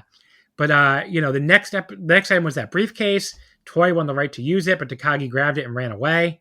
Then we had the dramatic dream cycle next. Takagi did win that one, and he got to crash into everyone up on the stairway. Toei won the case with a jack to the floor. He won the case with a queen to the floor because Takagi really was having a bad time with these card draws. The dramatic dream bike, Takagi finally drew a 7, which is still not very high, but this time Toei drew a 5, so he did win that one. He used the bike to run everybody over up on the entryway. Then we got another bike. I think they said it was Toei's family's bike. Yeah. But yeah, that Toei won that one jack to 4, and they collided bikes in the orange aisleway. But yeah, that one belonged to Toei's parents, apparently. So there you go. That's why he was able to get it for free. But yeah, then came the most dangerous weapon of the match, a parent-teacher weapon parent-teacher meeting with Toei's mother, Miwa Kojima. So Takagi won the card game. He got to tell Miwa about Toei's gambling problem, claiming Toei had taken it so far he had stolen Takagi's money to fund it. Miwa also revealed her credit card is constantly in debt because of her son. So she asked Takagi to help her. Takagi, at this point, smashes a plastic case over Toei's head as punishment. That shocked Miwa, and she had a sudden change of heart and slapped Takagi across the face. And that stunned him long enough for Toei to give him the Kojima and Wonderland the plastic cases for the victory. Mother and son hugged each other afterward, but Toei admitted he cannot quit gambling, and he promised to make enough money to pay it all back, and then make even more money so he could gamble even more without it going to waste. That's not how any of this works, Toei. I can tell you this from experience. Generally, the more money you make, the more you just end up gambling. So be very careful with that. He needs to get on the same ADHD amount of time on. Makes me only gamble sometimes now instead of all the time. So, but yeah, he is this match was so fucking funny, and very, very. The parent teacher conference was probably the funniest part. So I mean, Toei's post match promo was my favorite part, where he hinted that he was gonna apologize to his mom and that he was gonna come clean, and he was like, "I'm just gonna fucking gamble more," and then the whole crowd is just booing him. Yeah. It was so good. What a guy. The KOD tag team titles, Mao and Cannon with Kimihiro defeated Daisuke Sasaki and Hideki Okatani when Kanan pinned Okatani with the modified Lonely Desires in 14-12 to make their first defense. So Strange Love Connection had that same attractive woman with a glowing paddle with them for some reason. And she had the whip too. So I still say she's a dominatrix. She was out with them too at Ultimate Party. But it did not prevent Damnation from jumping them ringside before the match, though. And she had a whip, which I mentioned already, which she wasn't afraid to use. But then she got choked by MJ Pauly. For shame, Pauly. Okatani took a really sick bump for a sling blade from out at one point. He flipped and landed right on his damn neck. That was probably the sickest bump of the match. But yeah, this match, a little sloppy at some points. Obviously had all the Damnation running stuff, but I still thought it was quite good. I still went 3.5, so I enjoyed it. Yeah, for some backstory, there was an existing storyline for this feud because of Kanon and Hideki Okatani, because they had a double turn in March this year. Because obviously Kanon was a heel with Damnation TA. Since then, they also met in the King of DDT semi-finals, and they had a great match there. So I think the double turn's been pretty successful. Okatani's the perfect emo kid at school, and Kanon is this lovable huge dork with his awful overalls. So I would have said if Illusion was in this match instead of Daisuke, it probably might have been a title change might have made more sense, but because it was Daisuke Sasaki, I didn't think they were going to change the title. And Okatani tends to lose a lot of big matches, so I thought they would maybe give him the title just to give him a bit momentum. But yeah, no, I thought it was a really good match. I thought they played on their previous feud a lot. Okatani and Cannon were really good in this match. I thought it was the best part of the match. Cannon's nose was like bleeding from strikes, so I guess Okatani actually tagged him a bit. Yeah, I thought it was good. Then we had the Konosuke Takeshita singles match defeating Shinya Aoki with a modified jackknife pin in 10:07. I like seeing Takeshita do these DDT dates way more than I like seeing him in New Japan. I mean, so good in DDT. I mean, like he just fits in so much better here, and the crowd obviously likes him, unlike the New Japan crowds, which the New Japan crowds can't stand him. So I think he's like booked for January 3rd. I think on that Korakuen, the day before he defends the IWGP in the Dome as well. I could be wrong about that, but I think it's true. So that'd be cool to see him in DDT right before the Dome. But yeah, it starts with some very solid mat wrestling. They suddenly trade some really hard strikes just for the 5-minute call, including this knee to the face from Takeshita that just fucking rocks Shinya. Takeshita hits a blue thunder bomb, but Shinya doesn't just kick out. He immediately catches him in an arm bar in the process. That was super cool. That spot absolutely rolled. After that, Aoki hit this enormous dive to the floor and just fucking sailed into the seats too, like way past his actual head. That was like really, really, really cool dive. Takeshita ended up pinning Aoki back in the ring with the funky backslide, the modified jackknife pin. This was fucking great. I went 4 stars on it. The only complaint I had was I wish they had gone longer. But yeah, this was better than a lot of Takeshita's G1 matches this year, to be honest. Yeah, this match was amazing, and for me, it was even better when you consider the history. So they faced each other in 2019 when Takeshita was the KOD Openweight champion. He defended in his hometown of Osaka when he put Aoki in the walls of Takeshita. And then 3 years later, in 2022, they faced again, and Takeshita was champion again, and they went to a 15-minute time limit draw. And then they went to an overtime because Takeshita demanded an overtime because he didn't want to leave it on a 15-minute draw. And in the overtime, he tapped him out with a Kimura lock. And Takeshita caught Shinya Aoki's suicide dive, because Aoki doesn't do a suicide dive in every match, but in that 2022 match he caught the dive, he brain busted him on the outside of the ring, and that's what led him to get the win. So that's why I love this suicide dive attempt here, and he actually successfully did it, so Takeshita didn't catch it here. And then Aoki just immediately followed up by like throwing him into the ring, trying for a European leg clutch. Takeshita was trying to counter him in the bridge and pin. Yeah, the back and forth in the last few minutes especially was so fucking sick. That played off their previous bouts as well, so loved it. Yeah. Oh, I didn't mean to yawn. Sorry. I hate when I do that on the episodes because it feels like I'm being like, you're so boring, guys. It's great timing. I'm just very tired. Yes. Main event, KOD Openweight title and DDT Universal title. Yuki Ueno defeated Super Sasadango Machine with a dropkick in 27-16. Yes, you read that right, a dropkick. Made his 3rd defense of the KOD Openweight title and his 1st defense of the Universal title. So yeah, this was a good match. I mean, I liked it. The way they did it with Dango just mostly wrestling it straight was really interesting, I thought. Not really what I was expecting. I don't know what I was expecting, but it wasn't that. He had some pretty nice axe bombers, and he was kind of just like using his power to his advantage. But it was a bit slow paced, but otherwise completely standard match. And they went a long time, only 27 minutes. So Ueno hits a big frog splash off the top for a 2 at one point. He misses the BME. Dangle then locks on a Boston Crab and even pulls him back into the middle after Ueno almost makes the ropes. But then we got one of these like mid-match musical interludes, right?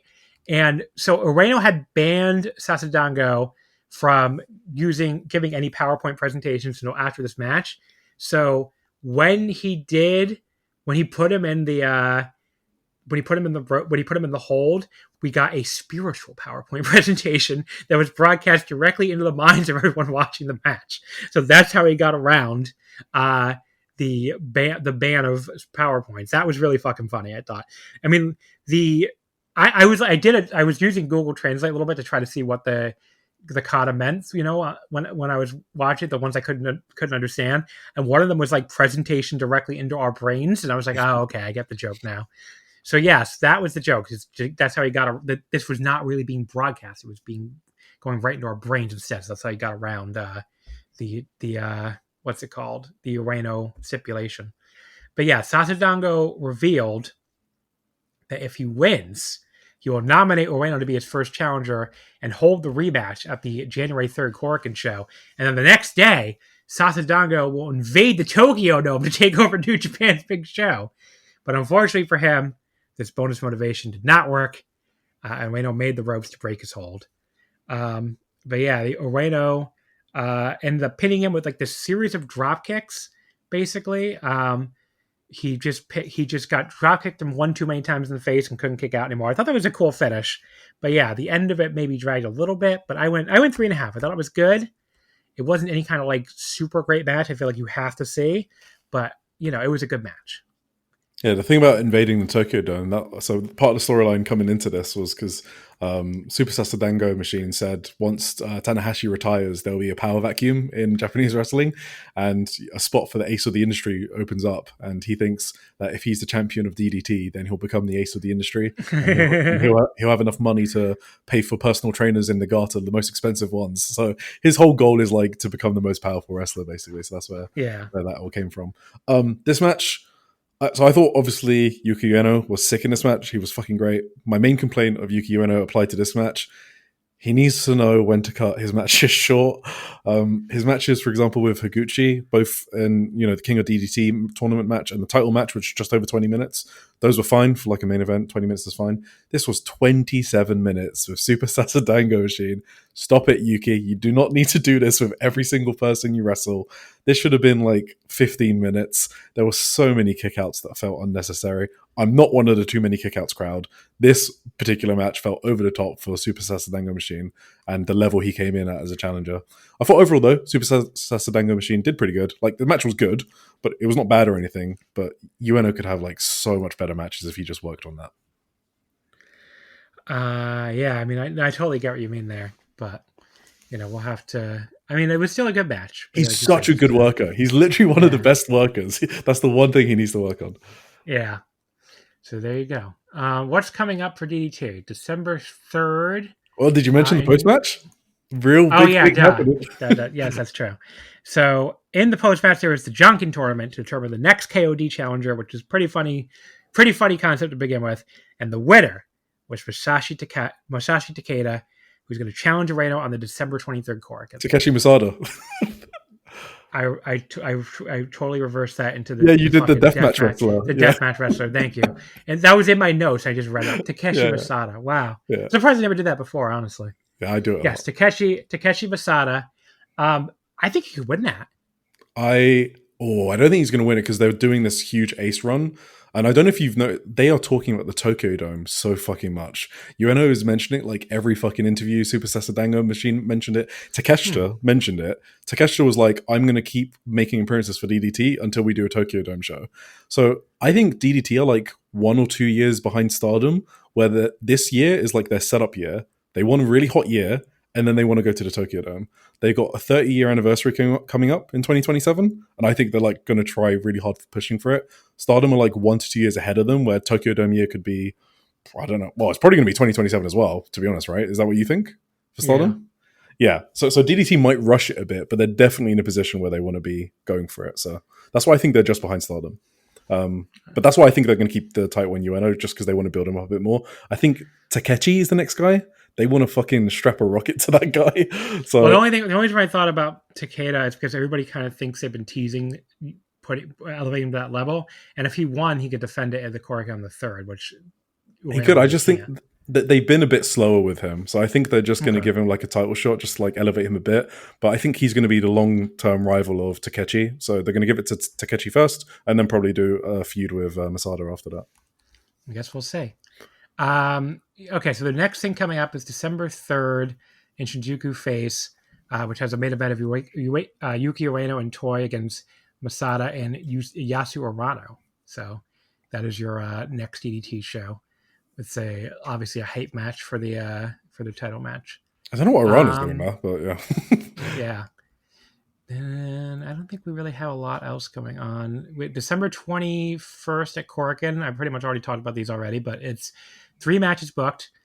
Yuki Ueno versus Masada for just the KOD title, not the Universal. Mao and Kanan versus Jun Masuoka and Gaia Hawks for the tag titles. And Yuji Nagata and Shinichiro Takagi versus Harashima and Kaisei Takeshi. Already booked for the Ganbare show on December 27th, which is the one I may or may not go to, depending on how fucking tired I am, is Yuri 5th anniversary match, Yuri versus Suri. Wow. Ryota Nakatsu and Takumi Tsukamoto defend the Spirit of Ganbare tag titles against Yumihito Imanari and Shichiniro Tominaga. And then the aforementioned Spirit of Ganbare World Openweight title. It's so funny to me they call it a world title. Masaki Mochizuki defends against Keisuke Ishii. And there you go. Oh, Soma Takao is going to be out from the start of January, by the way. Oh, no. Yeah, he's going to be out of action to get treated for a lingering left knee injury. He doesn't know how long the break will last. But the only thing certain is you'll find him working at the Dropkick Bar. I got to go there this trip. I've still never been there for some fucking reason. Oh, yeah, that'd be fun. Maybe Jamie will want to go. Before we wrap up DDT, I do want to say I do think Masada is the guy. I think he's the one. I think he can do it all. He's done too many dumb bits on house shows and in Ueno Park, alongside having like the best work in the main events of like degeneration shows, random shows in the Yokohama, where he had one of the best-selling performances I've seen this year against Minoru Suzuki in a preview tag. I think he is the guy. So I just want to say that, even though I think he's not going to win. And this promotion's fucking good vibes. I fucking love DDT. It is very, very, very good vibes. Very good vibes. So I just want to shout out also the DDT channel in Voices of Wrestling Discord. I think it's definitely like the most wholesome channel, like promotion channel. I don't know if you think that. It's like all good vibes. Everyone sort of like plays along with the promotion. If there's like a bad booking decision, which there isn't that often, it's just kind of like shrugged off because we know DDT will bounce back from it and it's only temporary. There's not any dooming. So yeah, if you want to get into DDT, I encourage you guys to check out that channel. Yeah, and there's a lot of good channels on the Voice Wrestling Discord. It's just they tend to be the less popular ones. Like, because I like the Stardom channel a lot too. Stardom one's good as well. Like, like all the Joshi, pretty much all the Joshi channels are pretty good. It's just like the New Japan channel and the AEW channel can become absolute hell. yeah. As can the live event discussions channel. So, let's see what. Oh, there's also there's a 6-man tag title match announced for the January 3rd, which I mentioned earlier. Yuki Ueno, Toy, and Kaisei Takeshi against Mao Kanan and Kazuma Sumi. We also have the Tokyo Joshi Pro show has 3 matches announced on January 4th. 2 of them we knew already. It was Shoko Nakajima and Hyper Masao and Miyu Watanabe and Suzube for the Princess title. They also had a tag title match, which is Yuki Kamifuku and Wakana Uehara against Yuki Aino and Haru Kazuchiro. So that is Over Eats defending against Yuki Aino and Haru Kazuchiro. We'll see how that goes. There's also 4 guests announced for the show so far. Aja Kong, Yuka Sakazaki, J-Rod, and Maxime Paler. So there you go. There'll be a lot of people on that show. So they might figure I mentioned that while we're doing DDT anyway, because it's on the Dramatic DDT site right in front of me, so why not? Oh, yeah. All right, we're going to wrap this up now. It's Sendai Girls, the November 22nd show, which took place on November 22nd on my site like that. Mika Iwata's 10th anniversary event, Kick Thunder Claw Marks. So yeah, the show's a little old now, but it didn't air on VOD until like 3 or 4 days later, so it really aired like last week. So that's why we're talking about it now. Because I originally was going to do it on my last episode, but I'm like, wait a second, I can't do that. So this was from Nishi Tetsu Hall in Fukuoka. I do not believe it had an announced crowd number, but it looked pretty full for a tiny little hall. Yeah. Probably like a few hundred people there. Meika opens the show. I thought at first she was going to order Mika to come to the ring to do a surprise job on her anniversary, but she didn't do that, so that was good. The opener was Yura Suzuki defeating YUNA in 7:52 with a running knee. So Yura is the girl from that Ama Libre thing. I somehow can never remember her by her name, but the moment I see her, I'm like, oh yeah, that's that girl. Okay. Like her name never clicks for me, but then I see her face, and like she had a very distinctive face. So, well, and the half jacket attire as well, which she didn't have on this show, but this is not going to stop the Omakase YUNA hate zone allegations, but like, why the fuck did she part her hair in a way that made it look like she had a giant bald spot? Like, YUNA, what are we doing here, honey? Like that's not a good hairstyle. Like, come on. But yeah, it just wasn't really anything in this match at all through the first 5 minutes. You know, YUNA put her in a leg lock, started working on her leg a bit, but then just kind of abandoned that pretty quickly anyway. The end of it did pick up a bit. They both hit various moves trying to win while the 10-minute time limit was running out. And then Yura just pins her with a running knee to the face. assuming that will set her up for a junior title shot. But yeah, at best, deeply average, 2.5. Who did you leave the match more impressed by, John? Yura Suzuki. Yeah. Yuna's the champion, by the way. She's been pinned 7 times since becoming champion, by the way. Yeah. Well. Mako fucking hates her champions, but also Yuna is just... She is just not good. She just doesn't do anything. I don't know why she's still scared. She should just try some new stuff. You're 2 years in, so, just do some more. Yeah, do some moves. Let's exactly. see some moves already. Match number 2 was Hiryo Matsumoto and Manami defeating Chi-Chi and Vani in 8:23. It was Matsumoto pinning Chi-Chi with the rock drop. This was Manami's return from injury after about 2 months. So her last match was September 27th at Osaka, when she and Ryo Mizunami lost to Team 200 kilogram in a tag title match. And, so she finally returns here almost exactly 2 months later. She was yelling and putting that X of hers up immediately from the very start of her entrance. You could hear her before you could see her. Oh, boy. So some people are really annoyed by her. I don't really get annoyed by her, but it was a lot of woos. I will say that. Manami was tied Chi-Chi up in a Paradise Lock just so she could sit there and do sit-ups going woo each time. She did that for a while until Vani finally got sick of it and kicked both her and then also her own partner Chi-Chi to get her out of the Paradise Lock position. Matsumoto pinned Chi-Chi with the backdrop suplex. I guess that's the rock drop. Your individual patience for this match will probably depend a lot on how much you can tolerate Manami's unique brand of, shall we say, charisma. I thought it was pretty good, though. I went 3.25. Yeah, the problem with the Manami shit is that she's actually a really fucking good wrestler. And she's really good at wrestling, yeah. She's been pretty fucking great this year. The tag match you mentioned where she got injured, her nose just fucking splattered. And she was awesome in that match. It was one of her best performances this year. Actually, there's another match. Have you seen the Sendai Girls show from 23rd? It aired the day after. No. Okay, there's a really good match on there with her against Yurika Oka in a singles match. Manami's just such a good fucking wrestler. I think she should just cut down the gimmicks a tiny bit, wrestle seriously, and she'll be fucking great. She's world champion material, for sure. There you go. Yay Manami. Yay Manami. I mean, I think she's a good too. I think I ranked her on my 30 under 30 this year. Really? That's actually surprising. I think I ranked her towards the bottom of the list when I did rank her. That is a match. That's a good shout. Match number 3. Bob Momo Banana, Yurika Oka, and Mio Momono defeated Miku Kanoe and Raideen Hagane. So Raideen is a 34-year-old from Pure J. She's also from nearby Kuma, Fukuoka, so I assume that's why she was on this show. She's been active since 2012. I'm not really familiar with her. She's a big lady. But yeah, pretty basic tag here, ended with Momo pinning Miku on a cradle cutback. I thought it was fine. It just didn't do a ton for me. I went 3 stars. Gentlewoman's 3.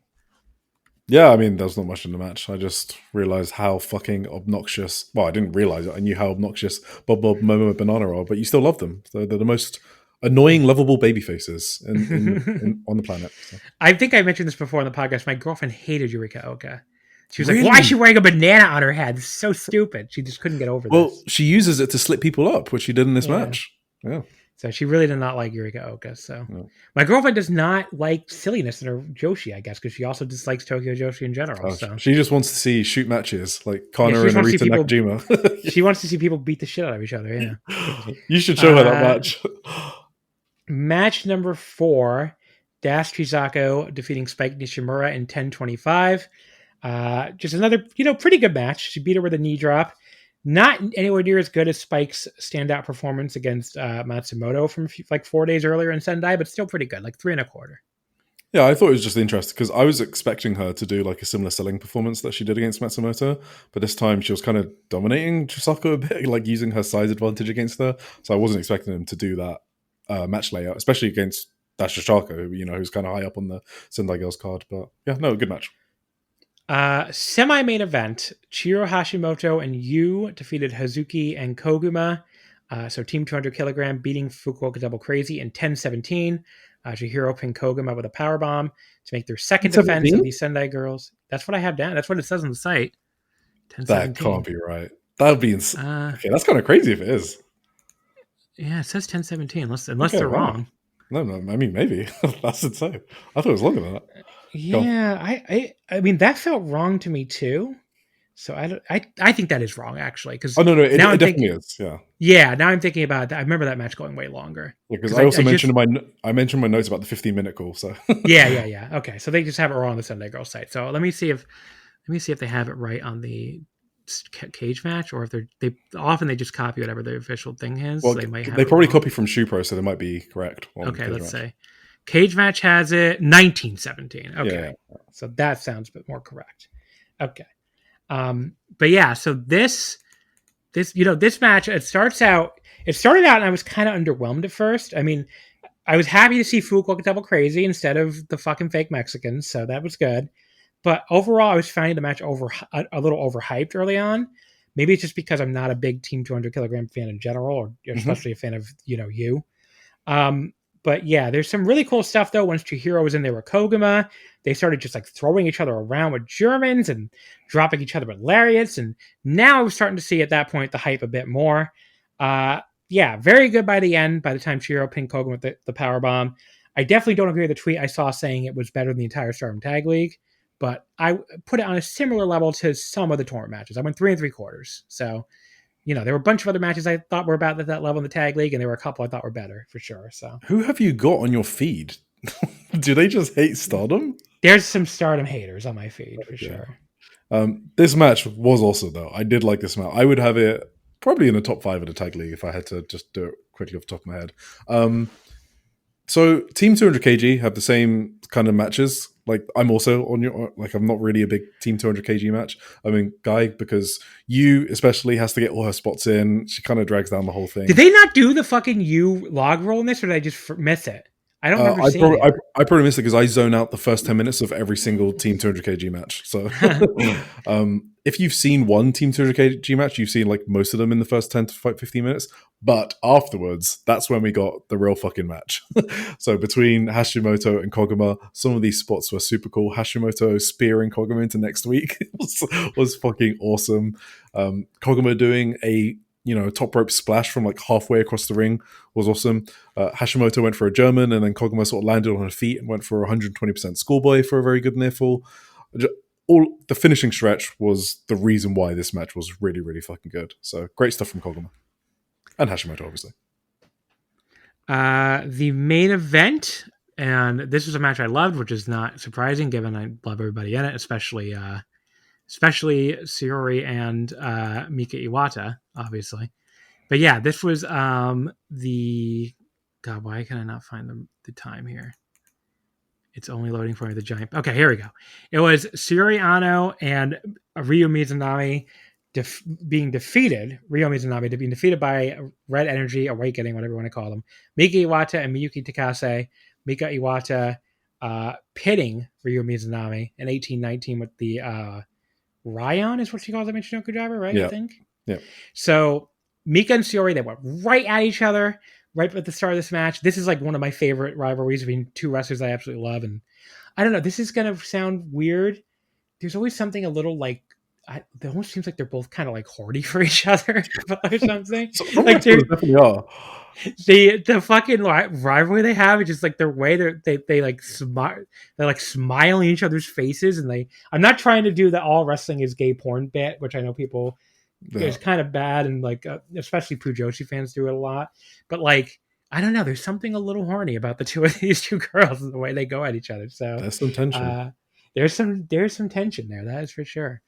But yeah, there was like this. There's a great moment too where so Ryo Anaki, she's like fucking lighting Mika up with chops in the corner, and Sayori is like pure excitement. The way she's like hopping up and down for it was so fucking funny because she's not normally a very expressive woman, as people know, and she's like fucking so excited to see Mika Iwata get lit up like that. That was so adorable. That was really, really cute. And the announcer even gave us a time/chop number, which I thought was funny too. Really? That's cool. Yeah, like he read off the time. I should have wrote down what it was, but he read off the time and the number of chops. I thought they were going to have like Mika job at her own 10th anniversary show, which would have been a very fitting tribute, I will say.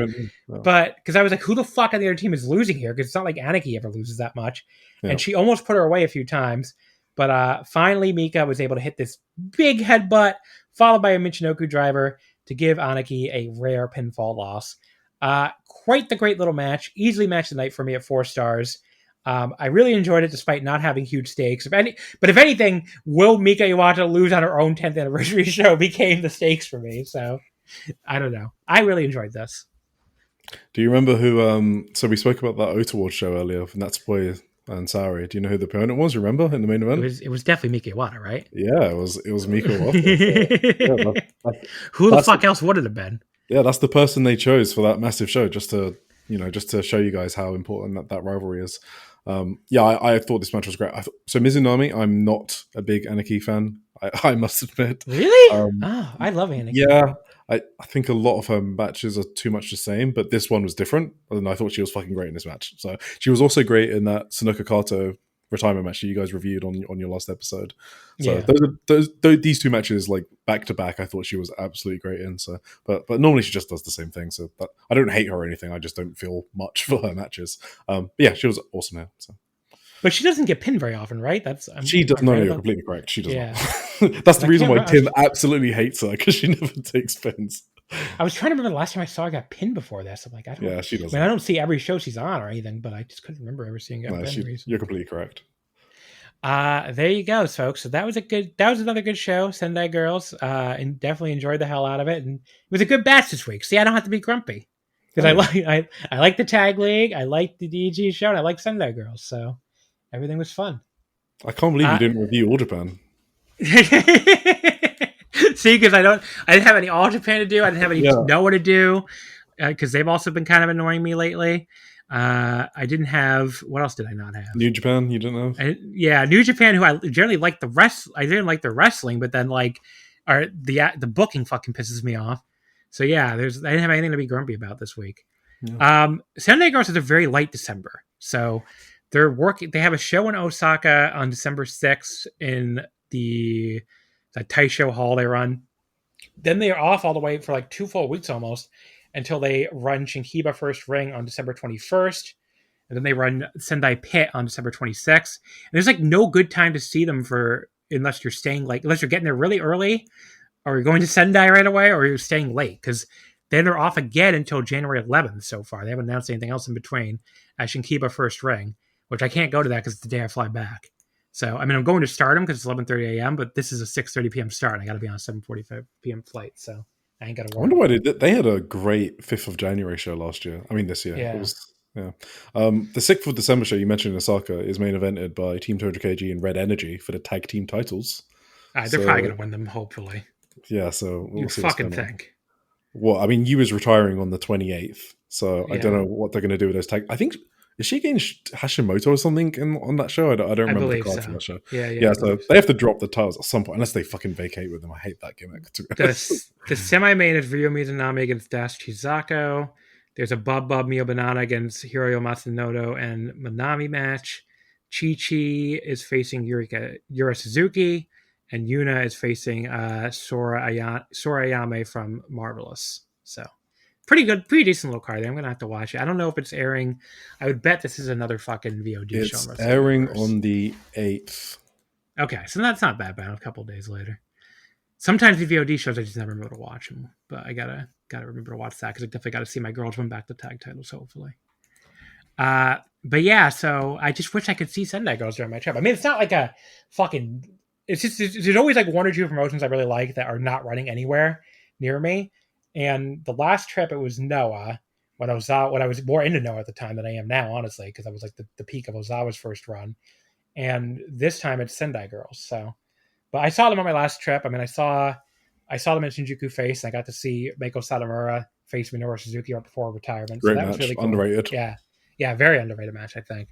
So, I can't complain too much. Everybody, I always make this joke. Like, everybody listening to me hear me complain about, I can't see one of the 11 promotions I want to see on my 6th trip to Japan. They must be like, let me get out the tiniest violin for you, John. But you get to see Ice Ribbon, so that's good. To see Ice Ribbon, yeah. Did anybody announce that show yet? Yes. Ribbon Mania? Yes. So Yuka is returning, who was with Vice Ribbon from 2016, 2019. So her gateway back. Why am I doing the preview here? Yeah. Sorry. We'll do it. We'll do a whole episode. So yeah, they have announced. I saw that Maya Yuki is going to work it too, right? I think. Yes, she is teaming up with Risa Sera against Himiko Hoshi and Mochi Natsumi. So Himiko Hoshi is basically back for one day because she's going to go get hip surgery or something. So I've really never watched Ice Ribbon. I'm going just to say I've gone to an Ice Ribbon show. I've seen some of these people at other promotions, obviously. Yeah. So it'll be interesting to see. I think I've actually watched like one or two Ice Ribbon shows my whole life, actually, now I think about it. So I think I have actually watched them before. But there were some names there I wouldn't know. But obviously I know Risa Sera, I know Yuki. I know Yuki. God, what's the Mayuki, yeah. Mayuki, thank you. The name was dropping. I know her from like Oz Academy and a few other places. Some of these people have popped up in Wave and stuff. So I've seen people. Well, get ready to see their champion Minami Katsu because she is a Timu Suri. So okay, so you teaming with Suri? No, Timu Suri. She's like a Timu version of Suri. Yeah, I love Minami Katsu. She's one of my favorites. So there you go. How many people do you expect to show up for this? Oh, I don't. Doesn't Ribbon Mania normally like double the numbers? So so maybe they get to like 600 or something. Yeah, something like that. Oh man, don't do that to them. Yeah. Probably like 700. 700 to 800. Yeah. So there you go. I'll be one of them. Folks. Front row VIP seats. Oh, you bought front row already? Wow. I bought VIP seats. Yeah, I'm gonna buy my ticket at the door. I figured it's not gonna be an issue. And I've already spent way too much money on lots of other shows, so I need to go cheap on something. Because I have front row to 3 out of the 4 Stardom shows. The only one I have front row to is the very last Korakuen because they put them both on sale and the pre-sale in the exact same time, and the fucking 11th one the front row sold out before I could get to it. I was so pissed. Yeah. So I only got front row the 10th. Is second row like you don't get blocked by someone in front, do you? Do you what? Sorry. How bad is it? Like the view? Do you get fucked over by someone in front of you on second row? I don't think so. Okay. No. I mean, like, if they're really, really tall, maybe, but there's not even that many really, really tall people in Japan. Like, I'm going to probably block someone's view worse than a lot of people block my view. Me too, yeah. But yeah, you're also like a tall person? Are you taller than me? No. Well, aren't you like 6'2" or something? I'm 6'1.5". Oh, no, I'm just 5'11/6", but if I want to impress a girl. Okay. I go completely accurate. I'm like 6'1.5". I could round up to 6'2" to a lot of people. Some people in my position would round up to 6'3". Hell yeah! But I am not. Since I am agender or genderqueer, whatever the fuck you want to say, I do not subscribe to that like toxic masculinity rounding up your height. So hell yeah! I am just doing 6'1.5". That's exactly what the fucking measurement says. That's good. Yeah, I'm 5'11". I'm proud. Thank you, John. It's 6'1.5". Also, I feel like would sound more accurate to somebody because who the fuck would lie about being 6'1.5"? Yeah. So that's why I say the 6'1.5" part. But yeah, I don't remember what it is in centimeters. I just remember I'm too tall. I don't actually like being this tall, especially like in Japan where I feel weird because everybody's so much shorter than me. So I guess you're like 186 centimeters or something. 187. Yeah. So like you so rarely run into Japanese people taller than you. Yeah. So like it does feel a little weird. Like maybe some of the wrestlers. Like that's about like I guess like Takeshita might be taller than me. I can't remember. I feel like you're taller than most wrestlers. Okada's taller than me. Okay, but Okada is like freakishly tall for a Japanese man. Yeah. How tall is Takeshita? Let me see. I thought he was just 6 foot or something, or 6'1". No, they have him listed at 6'2", 6'2", 188 centimeters. In actuality, that means he's probably actually shorter than me. Yeah, I think it. Yeah. Yeah. There you go. Tall John. I mean, they list Adam Cole at 6'0", so. Okay, there's no way that's true. He's like 5'7". He's like 5'7" or 5'8". Yeah, I mean that because I've stood near that man before, and he is very tiny. Yeah. But yeah. They American wrestling promotions love to round up people's height. That's for sure. I think Japanese promotions do it a little bit too, especially like Dragon Gate. There's no way some of those people are the height they say they are, but yeah, I mean I think in general in Japan it's more like yes, everybody here is kind of tiny. It's okay. Yeah. So anyway, it's like fucking 2 a.m. there or something, right? You got to go to bed. What is it? Oh yeah, I have a meeting in 6 hours. We got to wrap this up. Anything you want to plug, Stazzy? Yes, there probably is. Okay, yeah. So I write for the Social Suplex newsletter. The issue number 11 is now out. Took a couple of months because it was our biggest issue yet. So, because doing newsletters that cover the entire world is quite difficult. We have a big lead feature from Trish and Sarah podcast that basically breaks down the whole Okada Tanahashi thing using. It was a great article. Oh, thank you. Yeah. So she worked on it for a long time using sources from all companies, basically. So it's probably the most balanced piece you'll see. But other than that, there's a huge Asia page where I basically try to cover every single promotion you can think of. So if you, people should read the article, but like it explained a lot to me about like timelines and because I generally talk to people who talk to New Japan people. I don't think that surprised anybody, but like I know people who have New Japan sources and stuff. And there was a time, and I feel like it's fine to say, I can't remember if this was publicly reported or privately, but it doesn't really fucking matter now anyway because it's been so long. There was a time around August or September, I want to say, when the word was the word out of people in New Japan sources was the Tanahashi opponent is going to be Shinsuke Nakamura. It's going to happen, and it doesn't require WWE clearance because he's going to leave the company. He's not going to have a contract anymore. Yeah, exactly. And then it suddenly turned into, well, he is under contract and they have to get their permission. And now it's dicey and we have to see what Tony Khan says. And then Tony Khan blocked it and blah, blah, blah. So that article explains how originally WWE agreed to release him. Yep. And that is why he was going to be free and clear to do it. And obviously at that point, there's no reason why Tony Khan should have had a fucking problem. If he did, he would have been a real asshole. Yeah. And, then they could have run the match. And then WWE changed their minds and decided not to release him, but then apparently maybe still were willing to send him under certain conditions. And that's apparently what Tony Khan blocked, basically, and said he did not want to happen. He wanted Okada instead. So the article doesn't imply it implies that he had a problem with it. Like he would say there would be like repercussions for the relationship if they went through it. Basically blocking. Which is it's kind of like a soft block. Yeah, I mean they confirm. So for all the people saying he didn't block anything, I mean the article basically says he blocked it. I mean, like, let's be real. So, and I trust their sources as much as anybody. So I mean. But they say it was like I trust them a lot more than fucking Fightful sources. That's for fucking sure. Oh yeah, for sure. Yeah, but they say it was like a combination of factors. That was definitely one of them. Yeah, sure. Yeah. But that was definitely one of them. Yeah. So it's not all Tony Khan's fault. To be clear, it's WWE's fault too. If they went back on the fucking WWE, Tony Khan, and then went back on it to fuck him over. But the whole point of it is, if you're a Japanese, just like I said in that episode, if you're a Japanese wrestling fan, you're fucking tired of seeing this stupid American promotional war fuck with your promotion.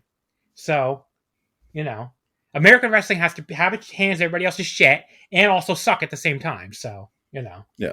And, if you want to see more about the power imbalance between a relationship, I think Trish does discuss that as well, because I think she's of a similar opinion that maybe the power imbalance has like changed a bit, or the power balance. So, yeah. And then also in that newsletter is like I do all the Asia stuff. So every promotion you can think of, I probably have reviews for. So if you don't like whatever promotion you're currently watching, there's probably something for you out there, and you can catch up on it on that newsletter. And then finally, I have my own podcast with Tim Hunter called Joshing Around. That's where I just talk about Joshi every week for a couple of hours. So, how long do you guys go? Do you go shorter than this? Oh, you don't. That's a sensitive topic for us. We did 4 hours last week just because we were talking so much about I think we spent like 40 minutes on Ice Ribbon. So we're trying to aim for like 3 hours, but that's what I try to aim for too. And as everybody listening to this knows, I do not succeed a lot of the time. Yes, but I've been better at it lately. I mean, like we're at like 3 hours and 8 minutes or something right now. That's not bad. We're not gonna go that over. Yeah, we think we're wrapping up here. Yeah, we think 3 hours is like the sweet spot for like the amount of promotions we cover. So trying to hit that. But guess what? The next one will be much, much longer because we're doing a Wrestle Kingdom week preview extravaganza. In fact, it's going to be so long, I'm almost certainly going to break it into two parts. So, you're going to get a little break here from me. You're not going to hear me talk for a little bit because I'm taking a little break before I dive into this fucking extravaganza. So yeah, your next time you hear from me, I don't have an exact date for you listening to this right now.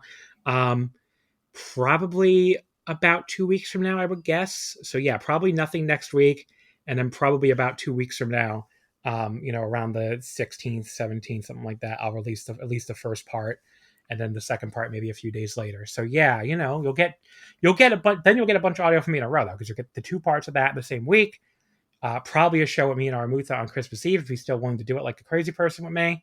And then we'll do the audio not even a week later from Dream Queendom. So Joe and Rich are going to get tired of me telling them to upload another episode, but we have a lot of stuff. So what do you want me to tell you? In the meantime, you can follow me on Twitter at Russell Omakase. Wrestling Would Not Fit. You can follow me on Blue Sky at Just One MB. And we'll see you next time. Hi, I'm Case Lowe, co-host of the Open the Voice Gate podcast. The one question I'm constantly asked when it comes to Dragon Gate is how do I get into the promotion? Well, stop asking and start listening to the Open the Voice Gate podcast, released every Wednesday on the Voices of Wrestling podcasting network. For exclusive news and show reviews, look no further than the leader in Dragon Gate coverage, Open the Voice Gate. Hello, Voices of Wrestling podcasting network listeners. I am Jeff Hawkins, co-host of Shake Them Ropes, with a very special announcement. If it's been a while or you've never listened to us before, the original gang is back. Myself and Rob McCarran, back talking wrestling. We have no idea where this show's going to go, where we're going to keep any of the old bits or any of the old things in there. It's going to be a process. It's going to be a journey, and we'd like for you to come along with us. Only on Shake Them Ropes on the Voices of Wrestling podcasting network.